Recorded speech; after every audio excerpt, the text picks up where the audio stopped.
started. And we're going to give people a few seconds to start filing in. Got it. Yep.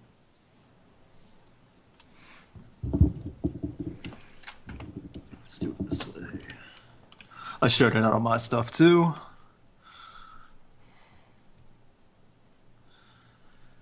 Let's pull out the chat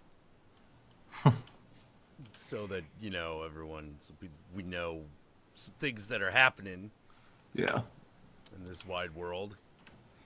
Yep. We seem This to be live. wonderful, peaceful, wide world. Yep. Oh, jeez. Oh, man. How you doing today? Myself, I'm okay. It's 102 degrees out where I am right now, so I'm trying not to move outside. Oh, shit. Really? Yeah, it's disgusting. Oh, Think man. about Florida and then think about how bad it would be if it was actually over 100 degrees. Oh, Yeah. fun. Fun. So I am indoors and I'm thinking of reasons not to go outside because it looks okay right now, but it's actually once the second you step out the door, like you're in a wave of disgusting heat. Oh, phew. Fun, fun, fun. Yeah. Good lord. I was actually in north of Sacramento over the 4th of July. That was actually pretty cool because Mhm. cool isn't awesome as opposed to temperature. Yeah. Because, I live in San Francisco and that place does not, there's fall Yeah. and colder fall as Right. far as the temperature is concerned. And it was kind of nice to be in an actual place that had summer. Oh, See, I wouldn't mind that either, but I just miss seasons because there's only summer here, oh, geez. and I Yeah. hate it. I miss seasons, you know. That's what I'd be okay with. When I went, the one time I went to San Francisco, it was like in May, and it was still pretty chilly. Yeah. So, Yeah. It's chilly now. Actually, it's fucking yeah. beginning of July, and it's like 60 degrees out there, maybe. Oh, I'd kill for that right now. Oh 40-degree difference. man. But one of the things that I miss about like warm temperatures is people go out more. People are a bit more friendly, They are. They do. and I miss that. And it's kind of one of the reasons I like LA because I'm like it's a dry heat, so Yeah. it's a little bit Yeah. easier, Hmm. you can deal with it. Oh boy. Okay. Well, let's get started. Welcome to the stream, everybody. I'm your host, Count Jackula, and my guest today is Luke Spencer from Rock Reviews. And yeah. Give everyone the quick plug, Luke. Hey, I'm Luke from Rock. You can find me on Channel Awesome and Music Existence, two other websites. I work with Jack on Channel Awesome, and he likes to torment me every few weeks or so just because he thinks it's funny. You can find me on YouTube under Rocked. You can also find me on Facebook, Twitter, and Instagram. If you want to have Instagram, you see all my concert photos. Then Facebook and Twitter to keep up to date with all that stuff. Ooh, how is the Instagram going? I like it okay. I only use it for concert photos, though. I don't use it to show pictures of my dinner or to do selfies in the mirror, so that's why I don't have as many followers. Right. Yeah. Well, also you're not a girl. It's true, yeah. If I was a Yeah. female, I would have quadruple the amount of followers instantly. Oh yeah. Yeah. Yeah, that's really obvious. If you're either that or like a really super like, metrosexual dude, Yeah, I guess. Yeah.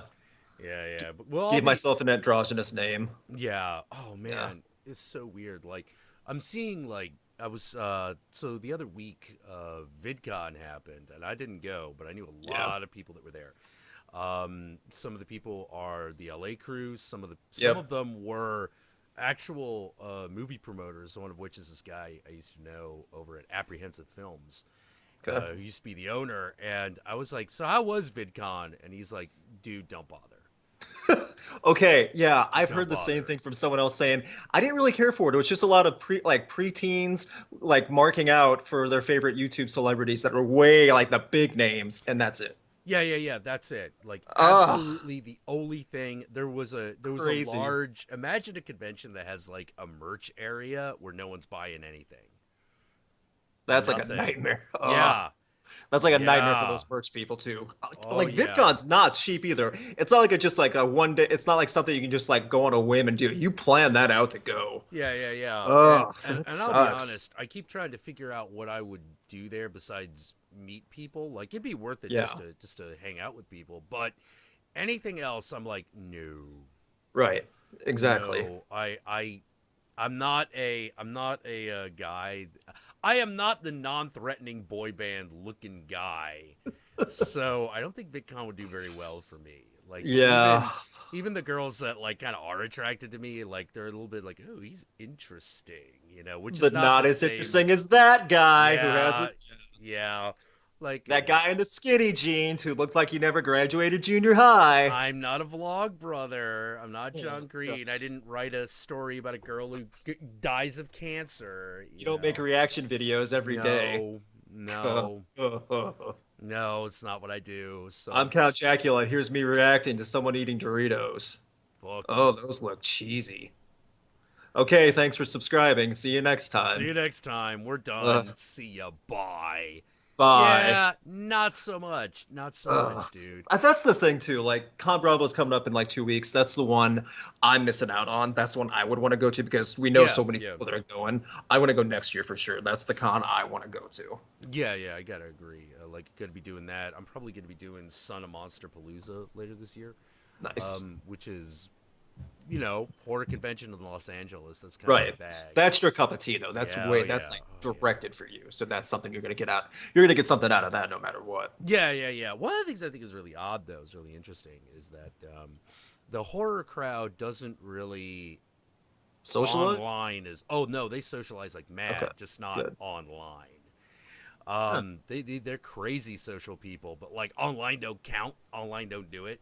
True. It's like everyone's sort of like, oh, you don't need cocaine, you just need 3 caffeines. Like no, like they got the main line, like for real in the Yeah. daytime social lives, and so coming online and be like, I'll be social online is sort of like, oh, maybe. So they Yeah. tend to come see the show and then just kind of they just come back whenever there's a new video, and Right. like that's the way that works, you Hmm. know, because these aren't people who are really comfortable around like large amounts of preteens where like parents might be judging folks. Yeah. Like the parents in the horror crowd tend to be a little cooler, a little gnarlier. And You that's know. awesome. But Oh yeah, it is. It is. but even so, like being around that many 12 and 13-year-olds, it's little, I don't know. It's like when I just went to Warp Tour. I covered Warp Tour last weekend. When you see like a 40-year-old singer and like these like late 30, early 40-year-old bands like signing autographs and like taking selfies with these 12 and 13-year-old girls, it's like, are they Yeah. really your fans? Are these little girls? Do they really even know who you are? Yeah, yeah, yeah. It's really odd, and I think some of them Yeah. do, but I don't know about Yeah, most. no, I'm not gonna say all, but for a majority, By the way, I saw a picture. I'll send it to you. Oh Um, yeah. this was a girl at Warped Tour walking around with a backpack and a little flyer on her backpack. As soon as I saw it, I thought to myself, "Dang it, Count Jackula, stop corrupting people." All right, let's see it. Okay, let's see if I Where's can it get this. go? I'm trying to open up the chat on Skype. Okay, I'm sending it on Skype right now. Okay, let's. As soon as I saw that, I'm like, oh my Ah. gosh. Ah. And she was just walking around. Oh man, let me hold on. Let me get Yeah, a. show everyone. Yeah, let me show everybody this dang thing. You guys Awful. gotta see this. It's So, she has it over a crazy. Ninja Turtle backpack too. Ah. She could have been a ninja crime fighter, but she started smoking meth, and this is what she does. It's her life now. I've Oh. made my life choices, Mom. Oh geez. Okay, Uh, where'd that thing go? Where did it go? Okay. I changed a lot of my desktops, and now I'm having to like look around for shit. did you upgrade to Windows 10? I upgraded to Windows 10 like a while ago, Yeah. but When I got my new computer, I just went fresh with Windows 10. It was easier that way. yeah, yeah. Where? come on, Windows. Where did you put that fucking thing? There we go. All right, people. There we go. There's the picture. So bad, so stupid. I like to also think there was because there were some little young children there at Warped Tour with their families and stuff. I love to think of the conversation. Mom, what's meth? Well, this is the big question. Did they give it to you in a needle or did put it in a pipe? I think let's. I don't know if Dad's gonna go that far in detail when teaching little Susie about meth. Depends on the dad. I knew a guy who caught his son doing cocaine and got really mad, and he was like, "All right, son, I know cocaine. I fucking know cocaine better than you do, son. So I gotta tell you how to do cocaine and how you know when you've had enough." Huh? Yeah, That's a unique parenting tool. At least he didn't do it the old was. timey thing of, you know what, son? I'm gonna sit here and watch you smoke this entire line of all these lines of coke. Like if he bought a pack of cigarettes. Yeah, Oh no, no. you want to snort coke? Go ahead, do it all right now. Oh man. So Dad, my nose is burning alive. I can't breathe. You still have two lines left, son. yeah, what you gonna do, boy? What you gonna do? Do you want dinner or not? I want my heart rate to be under 1,000. Dad, I can see in 4 dimensions. I don't want to do this anymore. Oh man. Ugh.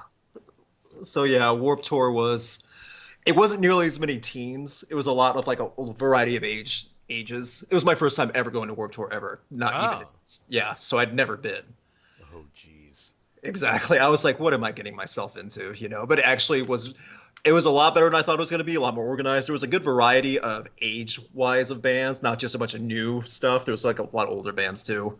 Like Real Big Fish and stuff like that. So I was like, Wait, okay. wait, wait. Real Big Fish is at Warp Tour now? Oh yeah, What? the trombone player flipped me off in one of the photos I got. Yeah, mid song, well, stop playing, flip the camera off, just kept going. What song was it? Um, not she's got a girlfriend now. Ooh. Is that the title of it? Yeah, I think that's the title of it. Yeah, Yeah, it's on my yeah. photo. It's on I my Instagram. Yeah, it's Dude, yeah. do you have a picture of that? Do you have that? Yes, I Yeah, do. let's bring that up. Let's bring that I up. can pull that up relatively easy because it's recent. Me and they were a lot of fun live. Okay. That's a link, and I can get you. Oh, perfect. It just pops it up right away. I put it in chat for Put it in Skype. chat. Okay, great. Here For we Skype, go. yeah. Oh, jeez. Like literally mid song, he did that. I'm like, oh, okay. Oh my.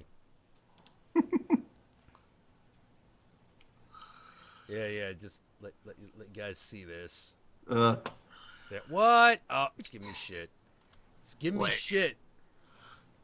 Oh God, let's see. Save as HTML. God damn it, Instagram not letting me. Do you want me to send you? I'll find you the actual Yeah, yeah. file. Send me the actual photo, like that. That we can I, actually I share. totally I get that too. And sometimes off Skype, Skype can, for some reason, Skype just causes so many random problems that you would think never be an issue on any other software. I know, right?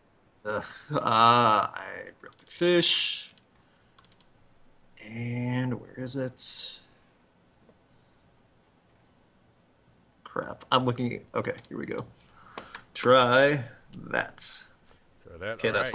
that's the actual file. Let's try this. Come on, you can do it.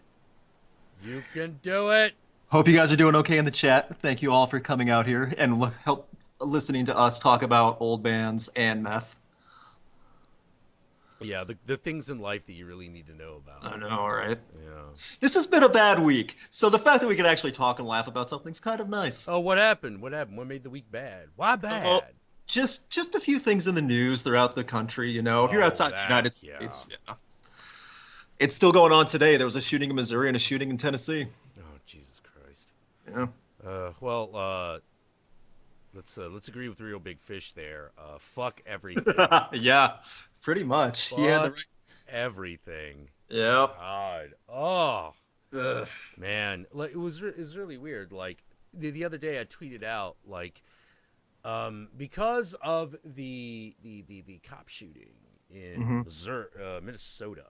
Yeah. Was just looking at that whole thing, and I'm like, I got no energy for this, man. Like I've been like doing all this fucking Right. political caring and realizing Yeah. I didn't actually have any energy to act on any of it because it's like every minute there's like a new fucking Right. thing that you got to react to, and you don't have time to. You can't focus. You can't prioritize. I'm just like, fuck it. I'm just out. I'm just out. I'm just done. Right. And I'm not dealing with these kind of conversations anymore. I'm not doing it. A minute I do that, Yeah. Dallas, Yeah. and then right after that, Oakland, and Mm. I'm like, what the fuck? It was like a span of 36 hours too. It was not spread out at all. Oh no, it's Like it was bam, bam, bam, bam, bam. bam. Ugh. And it brought me back to that what Tupac was saying. He's like, when it finally actually happens, is going to be bad. It's going to be blood. Yeah. It's going to be murder because everyone's just going to be so angry that what are they going to do? And I'm like, oh shit. And the entire time I was like, I thought, I was like, nah, it's never going to happen. It hasn't happened in 20, 30 years. It ain't going to happen now. But no, I was wrong. I was Yep. completely fucking wrong. It did happen. And I'm like, oh, wow. Like we're doing something for real. Yeah. Like something for real is happening, and I'm just sitting there blown away going like, what was I worried about all that other crap for? This is going Yeah. down. This is real. That whole Black Lives Matter thing, Jesus, that is for really real. Yeah. And I was blown away because I've been dealing with so much fucking fake microaggression shit that like the big issue Mhm. came, it just snuck under my radar. Yeah. So I'm like, oh geez, anyone, like I said, anyone who's like, oh, everything's politics, I'm like, fuck you. No. No, it's not. No, it's This is not. it's not. This is This politics. is the yeah, this is the This stuff that needs the focus. Yeah. This is the stuff that actually does warrants the attention online and the actual debates and people talking and things like that. Yeah. All the other stuff, that was bullshit. That was for Yeah. play. Like this is for real. The universe just said, "Oh yeah, you sick of Hillary versus Trump? Well, here you go." Here you go. Here's something real. Here's Yeah. something you gotta think about, Ugh. to the point where Ugh. it's just uncomfortable. And I'm like, but the funny Yeah. thing is me, I'm kind of like this weird guy. Like the world of like uncomfortable thoughts, kind of where I live. I know. Yeah. But no, that's uncomfortable thoughts. You would never act out on anything, and you would never do anything even remotely close to anything resembling something like what's happened in the past 2 days. It's only been 2 days since all this has started happening. Well, I wouldn't. Well, let's put it this way: I wouldn't shoot anybody, but I can't say I wouldn't be part of a giant protest that got violent because that fucking ship is That's sailed. no, that's different. Getting Yeah. a protest that gets violent is way different than pulling out a sniper Oh God. or Yeah. yeah, Yeah. That's way different. sniping cops from a building or shooting a man in front of his wife and what 4-year-old Oh daughter. God. Either Yeah. side of that, you're way far from. Yeah. And there was this. Oh man, there was this aspect of the Minnesota thing that I picked up on when I'm watching it, and I'm just sort of like, oh Jesus, this is all about. It's Yeah, weird because there's obviously a racial component, but that's not the main thing it causes. The main thing it causes is fear. yeah, Now that's fear that centers around racism, but it's the yeah. fear It's itself that got out of yeah, control. out of And I'm yeah, that's the way to put it out of control yeah, it too. got out of control. And Yeah, I'm not even talking about the reaction to it. I'm talking about like the officer himself. right. Like Pointing the fear gun like overtook him, yeah, and his fucking reflexes went up. He double yeah. tapped. The You other know. cops started freaking out too. Okay, hmm don't let the bleeding out man out of the car and let's handcuff the wife, Yeah. And you're just girlfriend. like, Yeah, it's like, where's the ambulance that should yeah. be Has no one here called 911? now? Yeah. Like, If he's bleeding out that bad, why don't you put him in the cop car and drive him there yeah, and yeah, just leave yeah. one of the other. There was another cop there, another two cops there. Leave that with the girlfriend if you're that concerned. Yeah, But yeah. again, I get that this is all Monday morning quarterback for a tragedy. I get that, but this was all so bad that you can't help Oh, but think why and how did this happen? How could this have been prevented? And yeah, Yeah. It's like you got an initial tragedy, which is this complete horrific lapse of judgment, and then all of a sudden everything else goes wrong, and you're like, Yep. why is everything else going wrong? Why Uh, is that happening?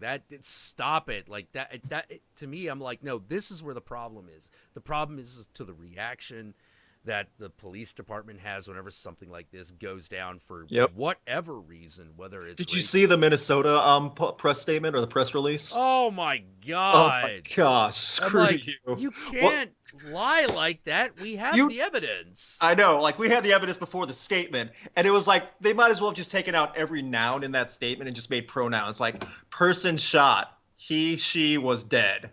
Just the most bland, like safest, unassuming, like most. Uh, I can't even like really piece it together. It was just so Yeah, bad. yeah. Yeah. Yeah, it was so bad. And then of course, Ugh. like you had that thing in Atlanta, which was I think really the precipitating event. Right. And like for those of Was you it who in don't, was it in Atlanta? yeah, it was in Atlanta. It was in Okay. Atlanta, Georgia, where Yeah. black guy is found hanging from a tree. Yeah, Now, that's. now the wife says that it was suicide, but the problem is but the Uh, problem is, even if that's true, it's a black guy hanging from a tree in yeah, Georgia. Georgia. That's There's a history of that happening. yes. Like people assuming it was a lynching. I'm like, that is not unreasonable. Yeah, it's not. Yeah, especially since it happened the day of a Klan rally. Yeah. Ooh, everything is bad. Everything was bad. So that happened, and Yeah, then they yeah, go to New yeah. Orleans at like early morning in Louisiana or Baton Rouge, early morning Baton Rouge, and and then later off in Minnesota, and then back to Dallas, and all over now. Yeah. Tennessee and Missouri this today. Mm-hmm. I don't even know. Yeah. Oh man, it's so bad. It's funny. Like this is gonna be seem like a leap, but for me it's not. Which is this stuff, this shit right here. This is why I don't like PC Yeah, because it adds to it. it does it. That police statement alone, that if you want to talk about PC, that's not only Yeah, protecting your hide, that's PC. yeah. Super. Yeah. Hides the nastiness. Yeah. And the other thing I don't like about it is I'm like, what's PC? Well, PC is basically white people controlling the fucking discussion again. Yep.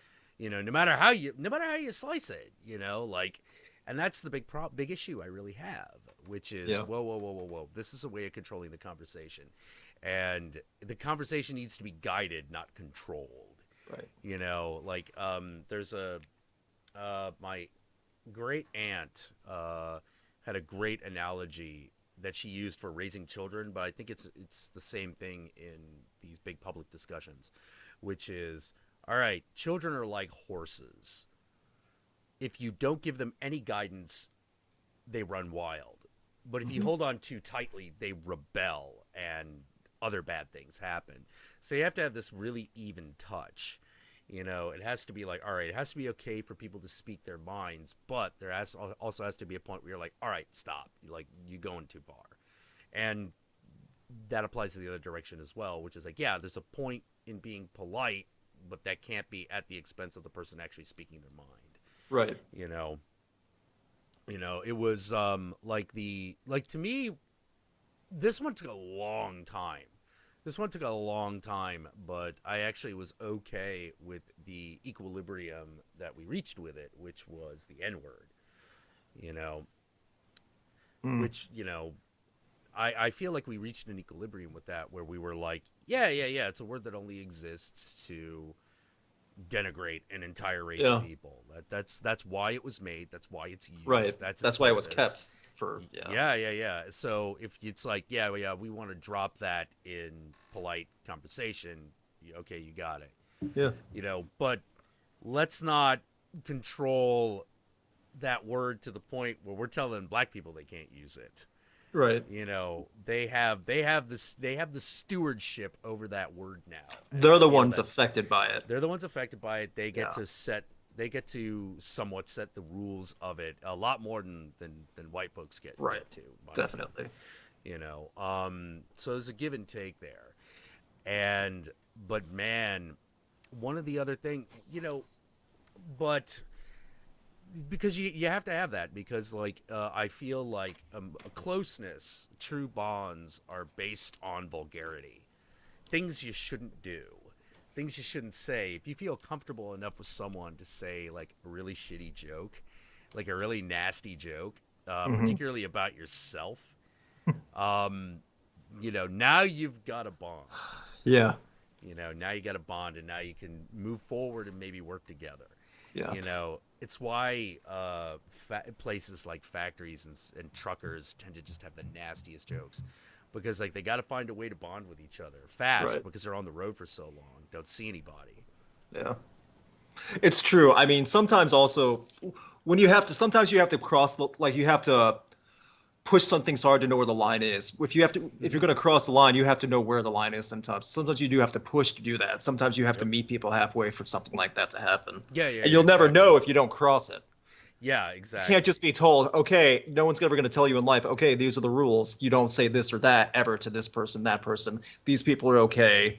Whatever you do, don't ever talk to that. Yeah, yeah. Sometimes that's how it is. That is how you connect eventually, though. You're going to meet people who you don't cross the line with, or people who know what the line is and you agree on that. Yeah, yeah, yeah, exactly. But if you want like super controlled language, you can say it this, you have to say it this way, blah blah blah blah blah. I'm Right. like, that is the politics of a corporate office. Yeah, exactly. Because they don't, and it's not because they care about the people, the Yeah, employees. exactly, They don't want to exactly. get sued. They don't want to deal with it. Yeah, That's yeah, it. It's yeah. to protect They just themselves. don't want to get sued by someone who says like an inappropriate joke. Right. And I'm like, well, we can't have public discourse according to the politics of the office. That's Right. ridiculous. It's like, well, why can't you extend that to your regular life? Because that's not supposed to be life. That's not regular life at Yeah. all. No, no, When no. I leave work at work. I do not go home and think about what I just did that day and think about, oh, well, time to see what I can do better tomorrow, and like under this corporate compliance and things like that. No one does, Yeah, unless yeah. you're the owner of that business. And even then, you still have a life outside of that. Yeah, yeah, yeah. The corporate owner certainly has a life outside of that. He's got the money. Right. You So much know. serious, so much garbage and weird stuff. This whole week has been awful. It Yeah, really has. yeah. Remember a couple weeks ago, the only thing people were complaining about was the new Ghostbusters movie, and that's it. That's it. Well, here's Nothing. the thing. Here's the thing. Here's the thing. That's I actually think that the arguments surrounding Ghostbusters are a lot more toxic than people are fucking giving them credit for. I think they are too. Yeah, I yeah, think it's super intent, toxic. and I think it's intentional because it's such an easy target to get people riled up, Oh and it's yeah, so obvious. So that's how they know they can get that. This is not only troll bait. This is like troll desserts. This is like what they've been craving for, what they've been waiting for something yeah, like yeah, yeah. this. It's very strange because like I've never seen word of Ugh. mouth of a movie based solely around trolling. Exactly. You And know? there has not been that much advertising for this movie. No, not really. There really hasn't. There probably will be next week or so because it comes out in 2 weeks, something like Yeah, that. yeah, man. So there, Reviews are super mixed.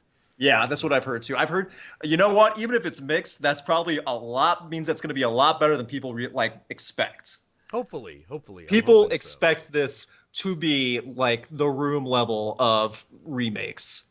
I doubt I that. doubt it too, and I You think that's know. ridiculous to think. This movie is not made by just a bunch of people for like a cash in. Like these are actual talent involved in it. Yeah, yeah. You These know. people have made good movies before.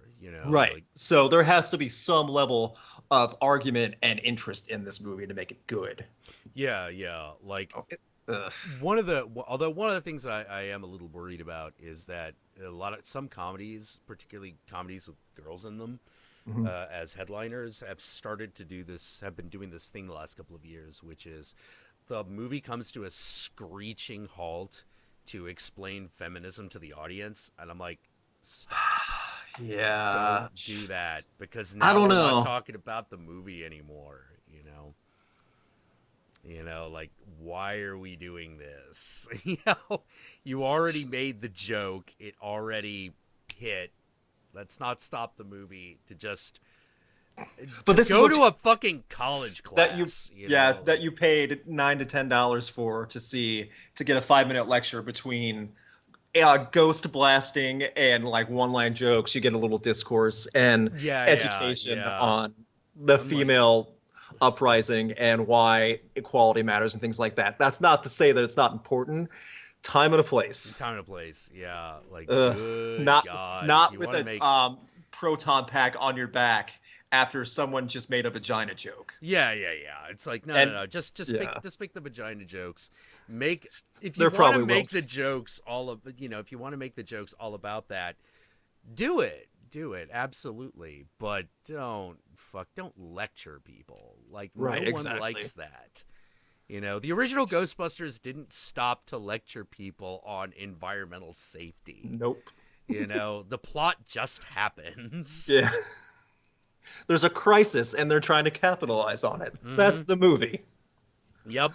Hey, Uh, ghosts are around. Let's bust them. let's charge people to get rid of them. Yeah. Oh Jesus.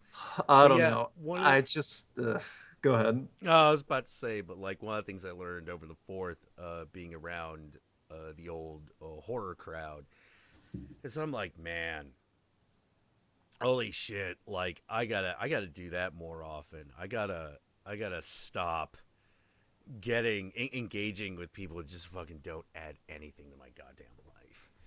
Yeah, Because like there've been a lot of people, a lot of false motherfuckers that I was dealing with in the months previous, yeah. where it was just like, well, I think like, well, aren't you worried? Actually, my favorite comment that I got from several people, some of whom I respected, some of whom I didn't, and I got a lot of these, was we're worried about the audience you're attracting, and I was Oh, just go like, screw go yourself. screw yourself. You're Like, no. you're worried about my audience? Come on.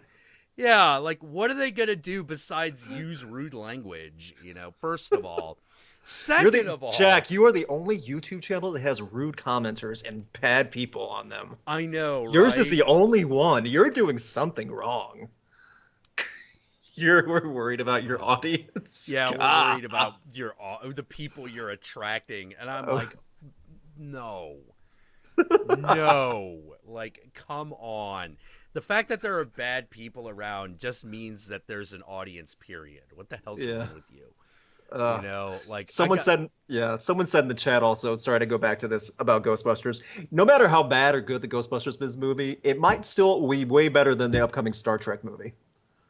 I have no idea. I thought I knew what Star Trek Beyond was going to be when they fucking did that I trailer with the Beastie Boys. Now I'm not sure anymore. all I They do know that is I Rihanna saw one, and I'm like, what the fuck is this? all I know is I saw a motorcycle jump with Kirk, and I'm like, what the heck am I watching?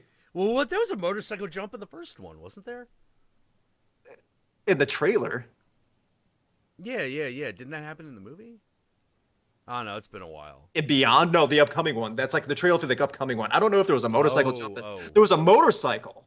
Like he like oh. threw out Right, a right. motorcycle before, like in the before he joined Starfleet.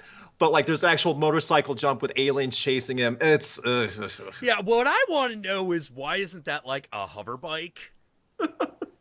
Like they Star just Trek it up. It's all rockets. they're taking it 80s style. The Star Trek Enterprise has to win a race to make enough money for a scholarship to save some little kid's They heart. gotta, they gotta, they gotta, they gotta, they gotta win the concert to save the Yes. planet. There's going to be a big montage of dirt bike practice. Uh, Oh, oh, oh, oh. oh man, I do not know I don't. what No one that fucking does. movie. What is Well, here's beyond the thing. about? Ugh. I don't know. Like, I thought it was about an alien invasion. I thought Right.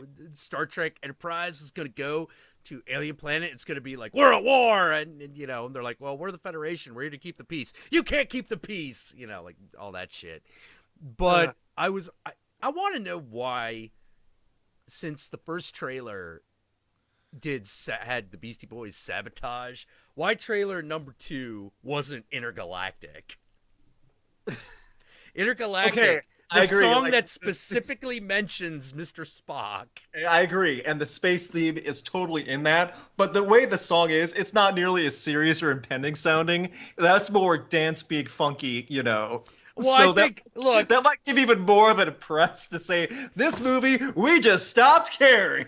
dude, no, no, I would be okay with that. I would be okay with a Star Trek movie that was just Total completely shenanigans. insane. Hey, Uh, I saw The Voyage Home and loved it. I oh, would totally be willing to do that again. that's fine, but this one is so like this new Star Trek franchise is so sleek and polished. It's so like well refined to a T for Yeah. what they want. I don't know if they're ever going to go back to anything remotely resembling the original series I where you're know. going to see the whole crux of spot of Kirk episodes are just to see how many alien women he can sleep with, to see Sulu sword fighting with his shirt off. Yeah. Like they might do it, but it's gonna be like Uh, iPad future slick. I don't yeah. like the iPad. I don't like the iPad future.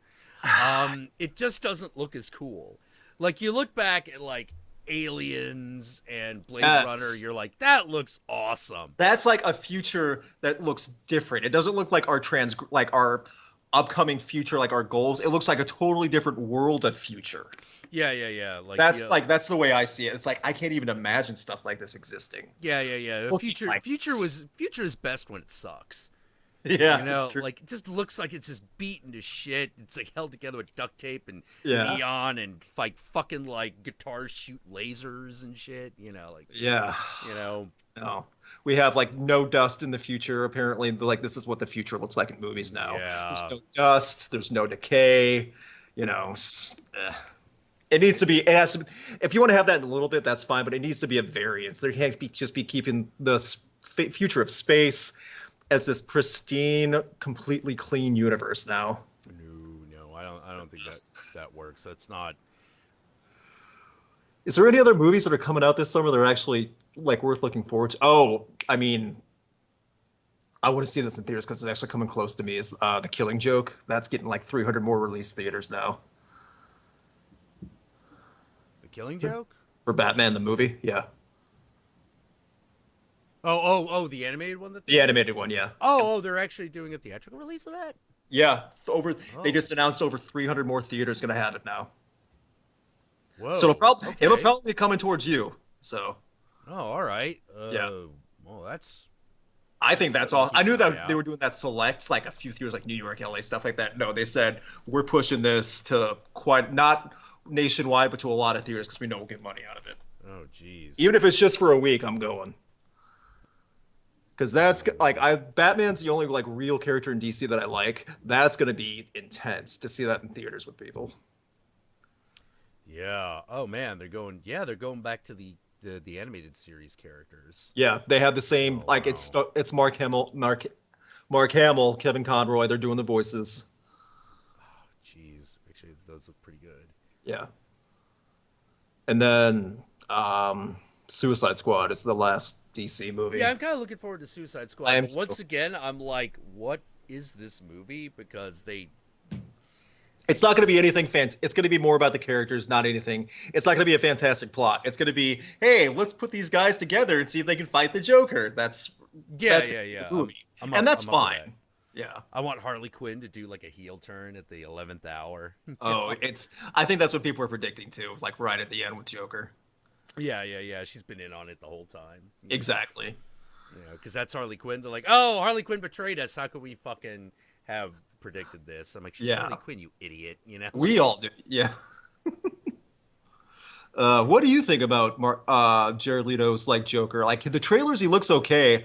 I think his performance is going to be fine. It's just I don't like some of the look he has, I'm trying to figure out what the Jared Leto Joker is gonna be. his mannerisms and stuff. Yeah, Yeah, because I'm looking at this and I'm like, well, this is a very different Joker than we've it ever is. had, but it still feels correct. But Yeah, here's the thing: if they were just like, he's just this crazy, like, kind of weird tattooed clown prince of crime, like that would be okay. But I'm like, if he's the bad guy's Suicide Squad, that means he's got to be like a mastermind. right. He's got to be super, like, way high up there in the criminal rankings, Yeah. already established, not just like the Dark Knight where people are finding out who the Joker is. Yeah, exactly. This guy's got to be like top of his game if you're gonna Right. have to bring the Suicide Squad out.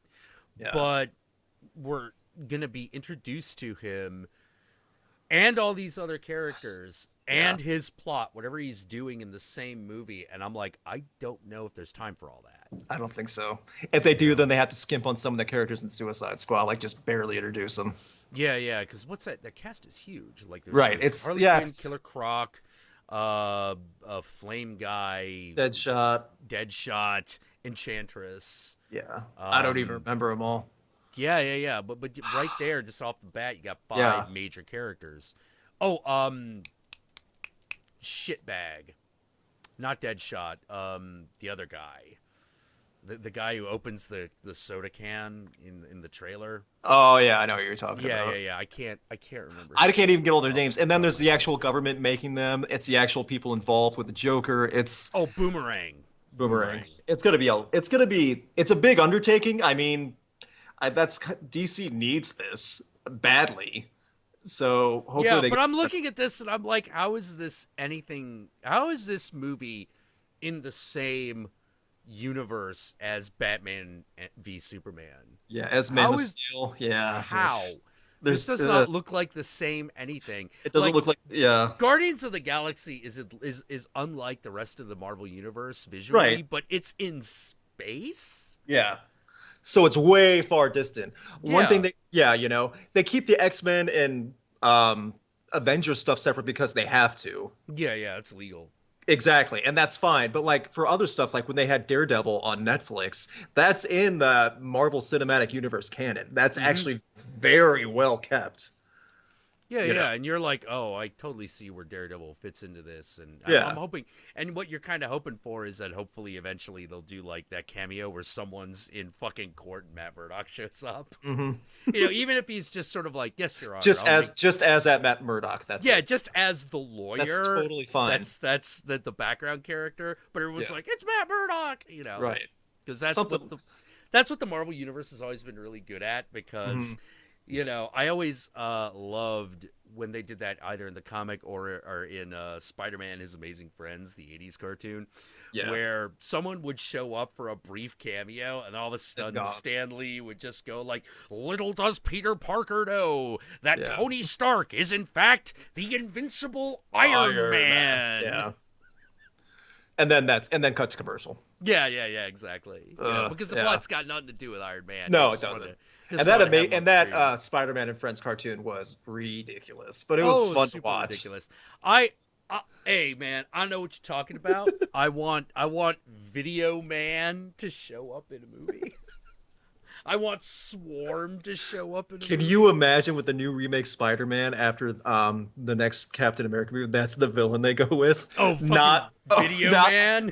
not Doctor Octopus, not Lizard Man. Video Man. Oh my Oh my gosh. god. That'd Fine, be you want great. another Spider-Man movie? You want to make it right? Fine, here you go. Well, I like the idea that maybe they're gonna do Oh. Vulture or Rhino or something like that. Yeah, they have to do something they haven't done yet, or at least not really focused on as the main villain. Yeah, yeah, Because yeah. this is the third time they have to do something. Yeah, we can't just do Green Goblin again, Can't. Yeah, and that's that wouldn't no. work.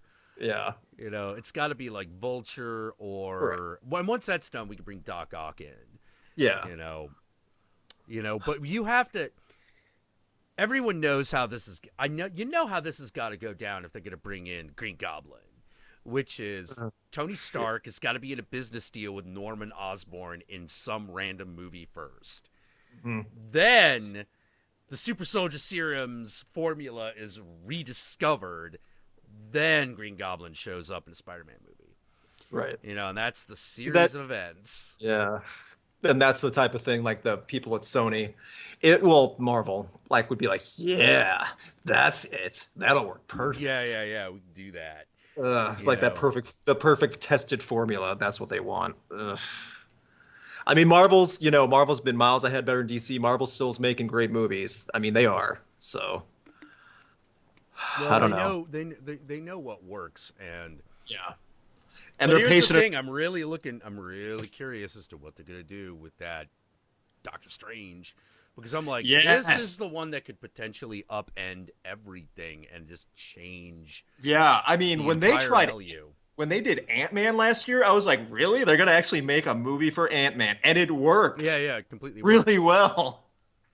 So Doctor Strange has potential to be something like totally change. Like that's like another turning point if they Yeah, pull off Doctor Strange well. yeah. Oh I don't man. know. So there's actually something I've been wanting to ask you because I was curious about it. Okay.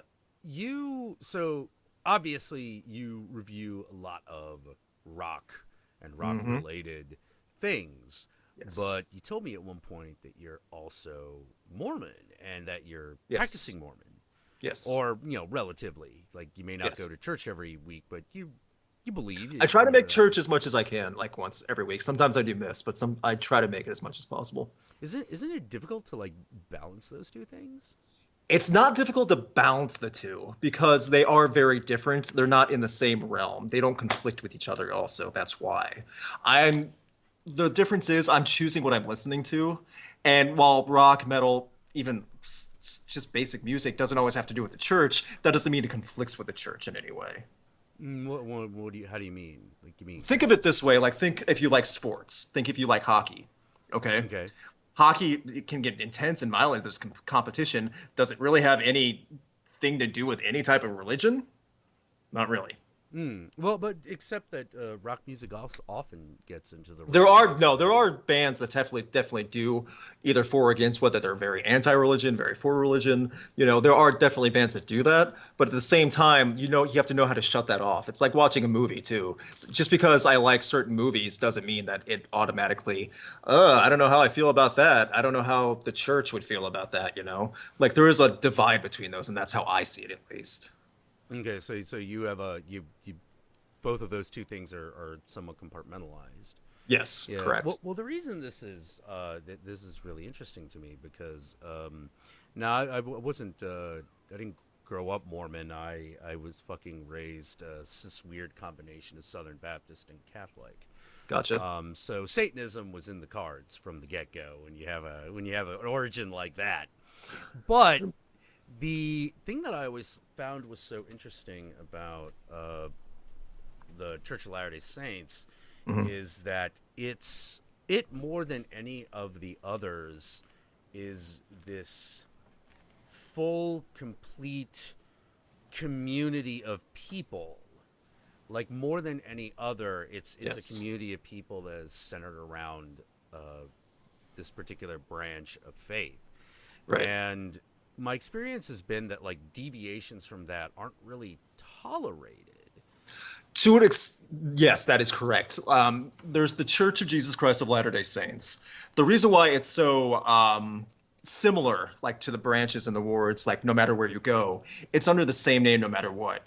If there's a Southern Baptist church in the South, they might practice and believe in certain things more than others, as a Southern Baptist church in California, as they would in Right, Canada, right. as they would in Rome.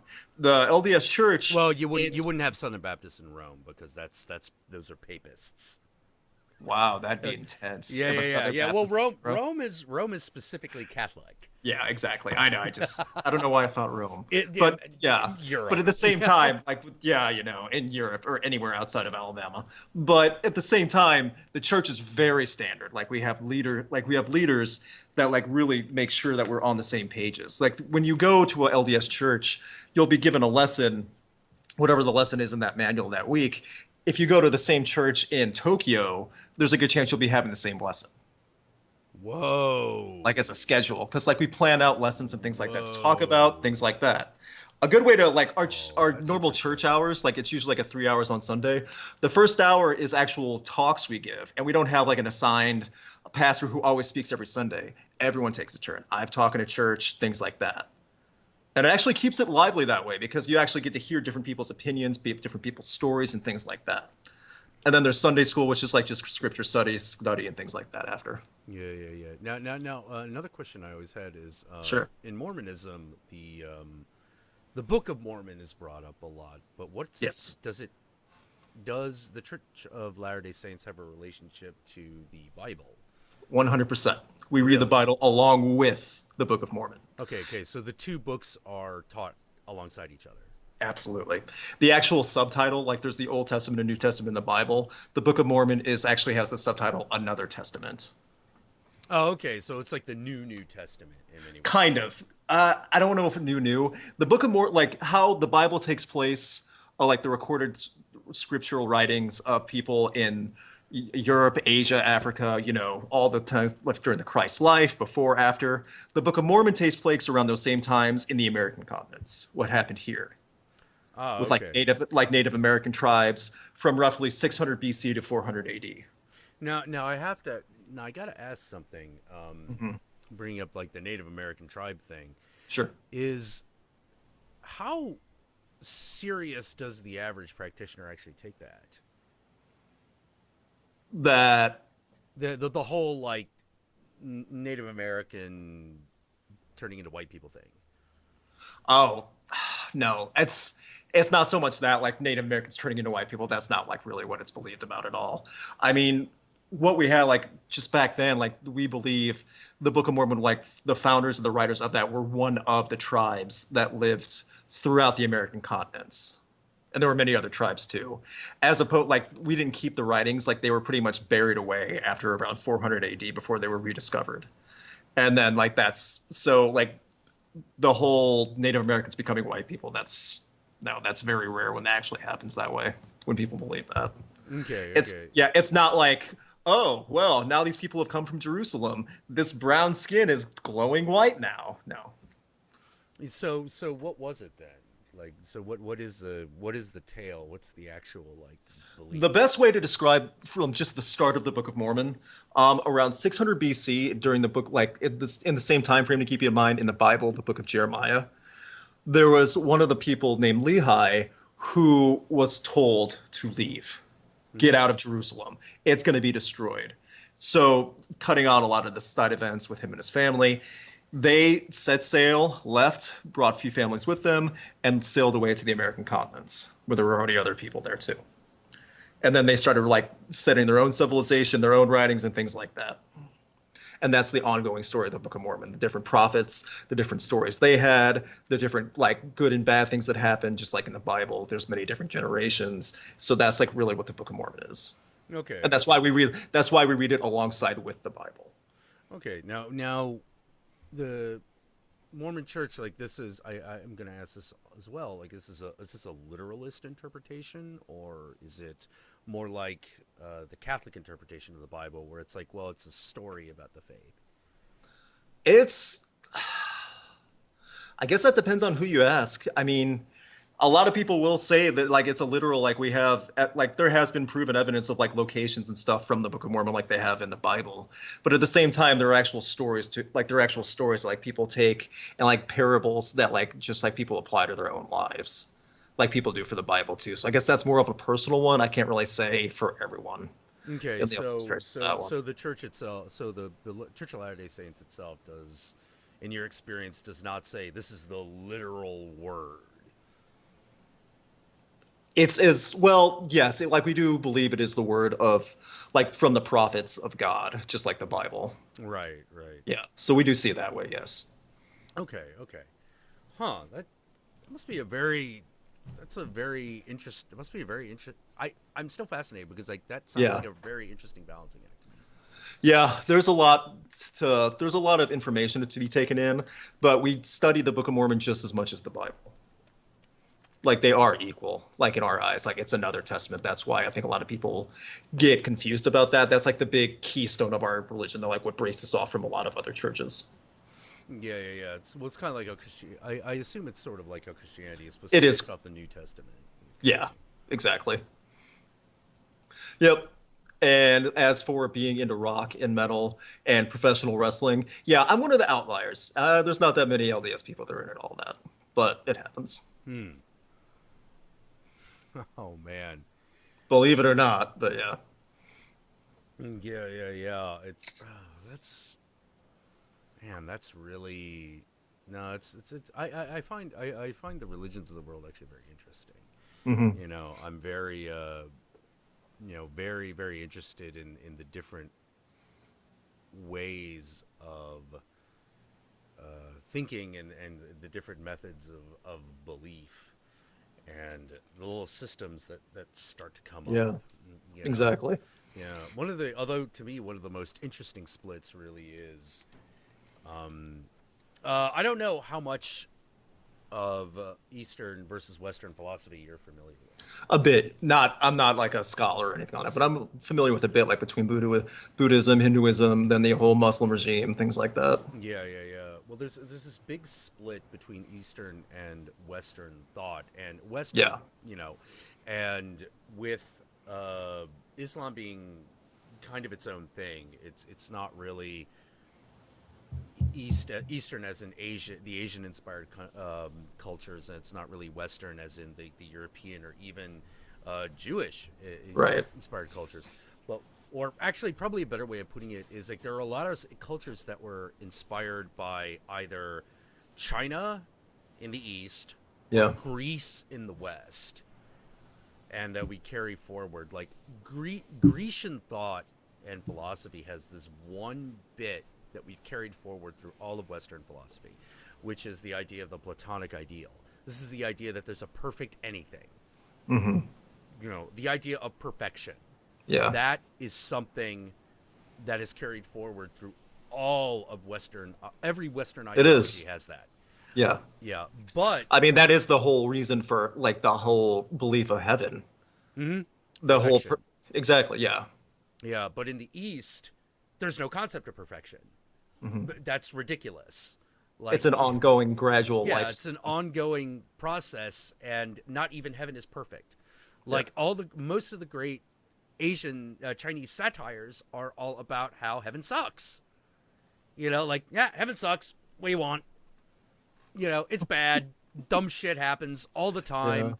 time. People's fucking things get lost in the Akashic record constantly, and they make comedies about it. And it's Yeah. just one of those things where it's like, well, how can you don't believe that heaven is this great place? And they're like, well, there's nothing wrong with it. It's just there. Yeah. There's no perfection that they're working towards. But despite that, there's this huge focus on excellence. You want to be Yeah. really good at something. Like Asian culture is very, very based around being very good at Yeah. something. Super competitive. Super Very competitive. Yeah. competitive, yeah, very competitive Yeah. culture. Which is really, really, which I think is really funny because it, as I said many times before, like the Chinese culture does not jive well with communism. It just doesn't. Yeah. It's a bad fit, and because they're competitive, mercantile culture, just baseline. Hmm. Like this is these are people based off of merchants and Yeah. conquerors and fucking the Mongols and Yeah. shit. Like they don't fuck around. And the other thing that China doesn't fuck around with, which is where it gets like dark. This is where it gets dark. Hmm. No one can destroy an ideology like the Chinese, and I mean just Hmm. literally wipe motherfuckers off the planet. Yeah. That's why whenever I see ISIS getting a little too close to China, I'm like, don't poke that dragon, guys. Yeah. Do not, because the only thing preventing China from destroying you is literally the rest of the world. Because they don't want China to be Yeah. that powerful. So They've tread carefully, guys. yeah. And I then the mean, other thing that pisses me we off are is that I yeah. would like nothing more than to have someone just completely destroy ISIS. But the problem is, you do that, it's World And War China Three. becomes unstoppable. They Yeah, realize China becomes unstoppable. It's they World are. War I mean, Three. let's be honest. So many countries are, as of now, in debt and at mercy of China. Mm-hmm. I mean, beyond what people would ever imagine, too. Oh yeah. And Brexit didn't help. Brexit didn't help No, that. that was a one. Holy That crap. was just one. Like the UK being a part of the EU was at least one. Like at least one more union together. Yeah. And that was a power. I remember saying this to Nash not too long ago. Just like it's gonna be so weird to see like London not be this hub of commerce and business and things like that. It's gonna Yep. plummet in the next year or two. So it's gonna be just I don't even know what city to compare it to. Like it's still gonna keep its population unless people start flocking out of there. But it's gonna be this gradual, roughly steep and more steep maybe decline over the next year or so. Yeah. And they were all sold the Brexit idea based on lies. Yeah, And flat you're out just sort of like, lies. why? a Not even a day the guy resigned. one day before he was the one selling the pitch on why the Brexit would work. Yeah, yeah. But Uh, uh, man, yeah, I whoo, remember I remember waking up to that seeing 52 to 48 and thinking, "Holy crap, the entire world changed just overnight." And then yeah. going online and seeing Portugal and Germany's stocks have plummeted badly. Japan is like in total disarray right now, like with translations and working together with the UK. Like, Mm-hmm. oh my gosh, this has only been since I was asleep. Yeah, yeah, yeah. Ugh. Everyone fucking scattered like rats on a leaving a sinking ship. Exactly. And then they were interviewing people like the next day, like all these British people saying, "We didn't really think it would happen. I voted for it, but I guess I shouldn't have." It's like, what are you doing? Ugh. Yeah, yeah. It's like you need to go back to the EU and apologize right now. Yeah. You got to have referendum fucking immediately. Like Ugh. it's too it's one of those like it's too late for Britain to be as powerful Yeah, as it was yesterday. That it ain't is. happening. That ship's fucking sailed. But Yeah. you can keep it from completely disintegrating. Yeah, and maybe one day in a decade or two, have hope that it can get back to where it was. Yeah, yeah, but that was a Yeah. catastrophic Yeah. move. Ugh. And one of the things is in China right now, they're using it as propaganda to prove how democracy doesn't work. Well, can you blame them? Well, no. Well, Look what here's the thing. happened. My dad had a really good way of describing propaganda, which is like, be careful, son. Propaganda can be true, but it doesn't make it any less propaganda Yeah. because all it does is just serve the ideology. Be very careful. Yeah. And yeah, utterly, that's where China is right now. They're like, yeah, Brexit evidence that the democratic capitalist dogs have just destroyed themselves, and Yeah. why we can't have a democratic vote in China. It'd be bad for China. You don't want to be Britain, do you? And And that's and what they're we saying. That's what they're yeah, saying. and we laugh about this. We like how could you do this, Britain? November's going to come around, and Fuhrer Trump has a good chance of winning. I know, right? He does, and like, what do you think Britain's going to look at us? It's like, wow, I guess we're not Your the only turn. idiot voters. Yeah. Ugh. Yeah. The only thing that's going on right now is there's people up in Ireland going or Scotland going, okay, we need to leave now, and we actually can. So get us out of here. Yeah, yeah. And they should leave now. Yeah. Oh, geez, it's Uh, crazy. yeah. It's total insanity. Like it's a very odd. It's an odd world. It is just the last few weeks, drastic things have changed throughout the world. Like crazy stuff has happened that's like actually history textbook worthy, like things that kids are going to learn about years from now. Yeah, yeah. That's the level of how big of these things are happening right now. Not Ghostbusters. Oh yeah, yeah, yeah. That's Yeah, that's going to be covered in the that's a textbooks, bullshit guys. political Uh, discussion that we're using to distract ourselves from the real political discussion it because that's a is. lot scarier. It's a Yeah, lot guys. scarier. Yeah, guys, there's a lot of shootings going on in Dallas right now. There's that other stuff going on in Missouri. But guys, Kevin Durant just got traded to the Golden State Warriors. Ugh. God, shut up. Oh man. Oh man. Oh god. Fucking I remember back in the 90s the Golden State Warriors were a joke. They Oh were my just a gosh, yeah. complete It was them joke. and the Clippers like were playing against Yeah. they were the glorified team that played against the Harlem Globetrotters every night that Yeah. intentionally lost. That was those two. Yeah. That was it. They never had anything. And that was back in the 90s when like almost every team was legitimately good. Like had like a star player. They all had like some equal setting, not what it is now. Yeah, yeah, cuz my big problem with it's like, "Oh, the Golden State Warriors are riding high." And I'm like, "All right, I got a question. Are the Golden State Warriors now really really good or has the rest of the fucking NBA gotten really really bad?" It's the other. There's like three teams left in the NBA. Cleveland, Golden State, and then maybe, I don't know, San Antonio, because Oklahoma City's gone now, so that's one less. It's just like, What? yeah, well, Oh shit. I mean, Oklahoma City's still there, but like Kevin Durant was their key player, No. and he left. So like, they were having problems with ratings before. No one's gonna tune in to see, Portland versus Utah. Yeah, no. Why would they? No. That's not an exciting game. Whatever happened to the Lakers still around? Like, They I they don't. they didn't even make the playoffs this year. What? Yeah. Oh my God, the LA Lakers are just not even scoring. Or oh Well, jeez. This was Kobe's retirement year too, so Oh, and didn't even make the Jesus playoffs. Christ! Like I this is know, why you right? can't build the whole thing around star players. I Those know fuckers you can't leave. just buy teams, like that's what Miami was a couple years ago. Now Golden State has like this supermarket or this monopoly on teams. Ugh. Hmm.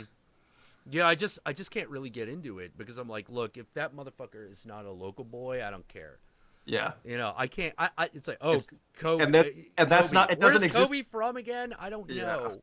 Wasn't he And that playing? What about LeBron? Wait, wasn't he Detroit's guy? I don't even know he anymore. was Cleveland. He was Cleveland, yeah. Cleveland. But then he went to Miami to get championships, and then he finally came back to Cleveland and finally won a championship for Cleveland. It was Cleveland's first victory winning sports season in 50 something years. Oh Jesus, Something crazy like that. man, that's Uh, nuts. That's completely nuts. Oh jeez, I don't know why we're fucking talking about sports. Like Basketball, yeah. fucking The season's basketball. over. God Yeah. dang. There's a lot of Oh. you guys in the chat room too. Thank you guys for coming into the chat Yeah, room. yeah, yeah. Thank you for coming into the chat room. And hey, let's open it up for questions. Here But we go. let's focus it a little bit. I want you to ask us questions pertaining to philosophy or religion or magic or things like that. Magic as in actual events, not Magic the Gathering. Yeah, no, not Magic the Gathering, because I can't tell you anything about Magic the Gathering that happened after 1997. Exactly. I You know. played when I was 10, maybe 11, and then I stopped. Yep, yep. Ugh. Yeah, Okay. I remember using the Niven Rails disc and the fucking Aladdin's lamp and all That's that shit. intense. Yeah. Yeah. I don't actually have an Aladdin's lamp anymore. But Yeah. all right. So number one, Jack, what branch of Satanism do you follow? Really good question. I haven't really declared an allegiance to either the Church of Satan or the Satanic Temple. But I like both of them. Of the two, the Satanic Temple is a bit more active. So that makes them very attractive. But Church of Satan is in my backyard. So, I like a lot of the writings of LaVey. He's a little less... a good way of describing the difference between those two branches is that LaVey is a little bit more magical and the Satanic Temple is a little bit more reason. Reason and discourse and logic. Both really important to have, and I think it's interesting that there is even a faith that has both of those. Usually it's one or the other. You don't usually see both of them. So I've yet to actually declare an allegiance because I belong to both organizations. So, hey, if you guys want to fight over who gets to claim the count as their own, yeah, you guys go right ahead. You tell me. Hey, winner take all. It's like the NBA. Whoever's got the best pitch. Whoever's got the best pitch, baby. Oh, Did you just try to also hold up a bottle for Mountain Dew while trying to get another publicity pump for that? yeah. Mountain Dew. See that? Hey, when I'm not talking about, a totalitarian government that is bordering on ideological ruin and worshiping Satan, and I like to drink Mountain Dew. So, hey, man, it's it's extreme. I don't know. Yeah. I don't know. You know it's banned in a lot of countries? Mountain Dew? Oh yeah. Really? How come? Oh yeah. Just because it's like they think it's an unsafe, unsatisfactory, poor quality food beverage. I think coconut water is an unsatisfactory food beverage. Actual water from a coconut or like the boxed branded coconut The water? box branded coconut Yeah, I water, agree with that. Yeah. like, Yeah. because you're No always like, oh, argument. hey, this will be like water with a taste of coconut. What the fuck is No, this? it's not. It's not. It's like it might as well be like fermented garbage water. Yeah. It's Oh, it's gross. I agree. So nasty. Ugh. Let's see. All right, let's see if I can get back up. Do Okay. do do do do do. Someone's asked. Luke, there's a question for you, Luke. Okay. I have a very philosophical question. What was it like being a gooey wrestler for Rap Critic? How is that philosophical? This is In any way. this You is the ask, important message of our when you times. think philosophy, you think about me squirting dish soap on myself and eating Pringles. That's where your mind goes to. Because someone needed help. Because one of our friends needed help for a video. And you think, huh, there's something deep and retrospective about this, what Luke's doing in this video. No, there wasn't. I was just doing that for him. That's it. He needed a gooey wrestler. And that's exactly what he said too. I could really use someone for a gooey wrestler. I gotta gooey wrestler. Gotta go down. Oh man, when he sent It was so good. when Rap Critics sent me that thing, I was Yeah. like, I gotta do something. Yeah. I was I like, gotta do something. cocaine! I think that's one. Good.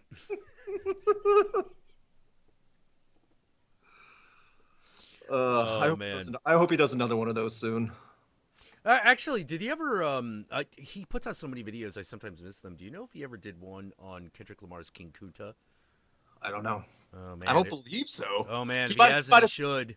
he probably has done something on Kendrick Lamar Yeah, event. yeah. Like, Like maybe he did that's, like a big video where they included that. Yeah. yeah, But maybe. Darren, if you didn't do something specifically on King Kunta, you probably Everyone in the should. chat, please go on Twitter and at At it's the critic. Ask him about Kendrick Lamar. Yeah, ask him about Kendrick Lamar. Tell him he's got to specifically review King Kunta. Yes. Yeah. Oh, and then tell him he's also got to do Wesley's Theory. Now, I know he's talked about Kendrick Lamar in Yeah. his own videos, but I forget which songs in particular, which albums he covered. Yeah. One of the problems with doing that way is that sometimes it gets lost. Yeah. Oh, man. Hey, Luke, how did you get into pro wrestling, and what's your finisher? I started watching pro wrestling when I was a little fat kid and always loved it. When I was 17, I won tickets pretty much to go see a house show, and then I got moved up to front row, and seeing that front row just did something to me. So in college, I was training for MMA. I always wanted to do pro wrestling. So after I graduated college, I went to a wrestling school, did that for a year and a half, and then started working on the indies ever since. I was actually interviewed by WWE when I was in training school for wrestling. I didn't have a trial match or anything like that. It was like a quick, hi, we've seen you and other people at the school, and they pulled me aside for a couple of minutes, just talk to me, just saying, keep it up, someday you might like be here like for a trial match and things like that. And that's as far as that it's ever gotten. Oh, that's kind of cool. Yeah, it's farther than Yeah. I know it's farther than a lot of other people have gotten. I take that as a compliment. So Oh. Okay, the Slave Fur T. The Slave Fur T. I feel like I I feel see the like name too, Slafer T. T. You know, he's been in the chat before. He's been in the stream before, but like I never know how to actually like pronounce that. I feel like I'm missing something. So Jack, what's your favorite dark fantasy book? I would dark fantasy. I'm assuming you mean like dark fantasy as opposed to horror. I'll probably go with Clive Barker's and Magica. That was one of my favorites. Is always one of my favorites. Yeah. The funny thing is Magica has a lot of like, I don't know how to put it other than it has a lot of it has a lot of gay sex in it, Yeah. which works for part of me. But I always look at those things and go like, why isn't there more pussy crushing in these things? I mean, not Clive Barker specifically, because we know why. Do you You think know, that's what they made? That's what they said, like in the book company publishing boardroom when they brought him in there to ask about the book writing? they're like, hey, why is there no pussy crushing? Some old 50-year-old snooty guy in a suit and tie. Oh man, Ugh. maybe, but it's one of those things where I'm like, huh, like I thought. Now this is back in the early days, way back when, back into time before we knew what was going down. People were telling me about like fucking Sookie Stackhouse and fucking Twilight, and so I checked it out. These back when they were books before anything else.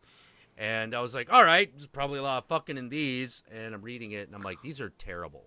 First of all, this one's got no fucking, and this one's got no fucking plot. You can't have both. You cannot Yeah. have both. Yeah. Yeah, and I'm just like, God damn it. Like, why is this so hard? Why can a gay guy make a fantasy world all based around being gay, but we can't have a good, pleasant fantasy world that's all that is centered around heterosexuality? Like, the closest we come is fucking Game of Thrones, and that is not pleasant. You No, know? that's really not the focus either. No, no, not at all. Yeah. Not at So all. It's like, yeah. for lack of a better way of putting it, in those books, like, rape happens, but Yeah. that's why it's there. It's because rape happens. Yeah. It's sort of Exactly. like, yeah, let's rape this woman. I have dragons. Fuck you. You'll never rape me again. Oh, Yeah. okay. Yeah. Shit like Lesson that. learned. Yeah. Yeah, yeah, but it's not. But that's not like, go Yeah, off to that's a not fantasy the world and yeah. to the field of dreams and the palace of pleasure kind of thing, which Magic has kind of a lot of. Yeah. You know. Oh God. Let's see. What is evil to you? What is evil to me? Self-righteousness. Self-righteousness to me is the great evil. It is the great, great evil. Self-righteousness, which is almost always born out of hypocrisy. And be mindful of it. Watch it. Watch out for it. Like that's the real evil. Fucking shitty people. Yeah. Shitty fucking people are evil.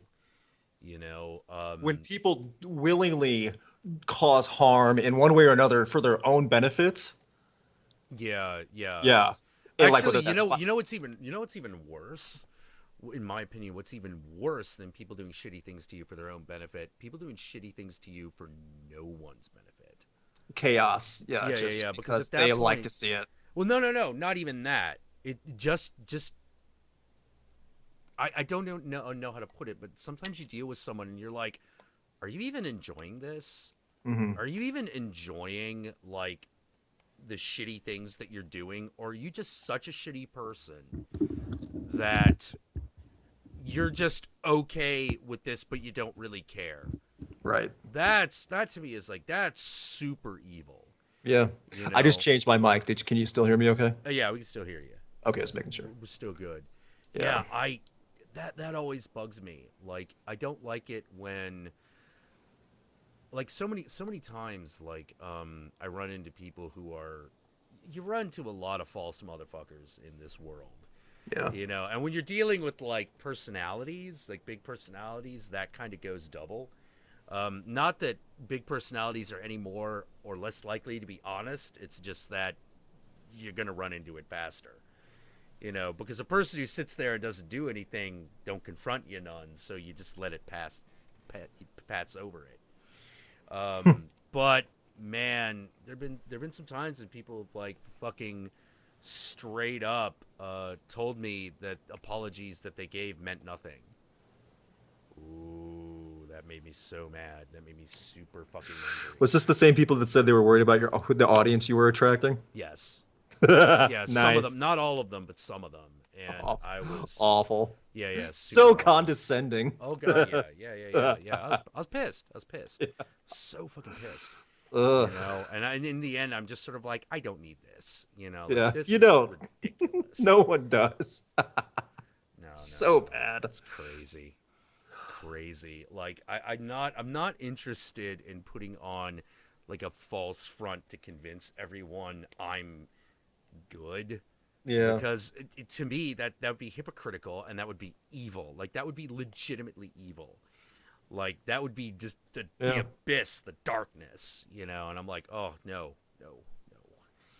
That's so that those kinds of things I consider evil. The two-faced nature for really spurious reasons. Doing terrible things in the name of good. Ooh, that's so evil. You got to be so careful when you're trying to be a good guy. Yeah. You know. Let's see. Hey Jack, I asked this already. Do you agree that gods are a personification of magic? Ooh, that is a complicated question. That's a Hmm. very complicated question, William Finazzo. Here's the thing. When we discuss ideas like spirits and gods and deities, and even ideologies and symbols. What we're really talking about is ideas. We are talking about ideas, and ideas are very malleable, and they exist between people. It's the one place we know that they exist is between the minds of people. Mhm. An idea exists in my mind. A copy of that exists in Luke's mind just by talking about it, and now it exists in your mind because it's been said. Yeah. So somewhere in there is where the idea lives. And the thing that's really odd about an idea is that, in a way, it seems to have a life of its own. Much like a genetic code that comes together in a specific way due to outside forces, an idea changes when it encounters influence from other things. When it runs into another ideology in someone's mind, it changes, it mutates. When it enters an environment, a physical environment that is unlike where it came from, it changes again. For example, my favorite example of something that mutated and changed, but stayed with us for thousands of years: Christmas.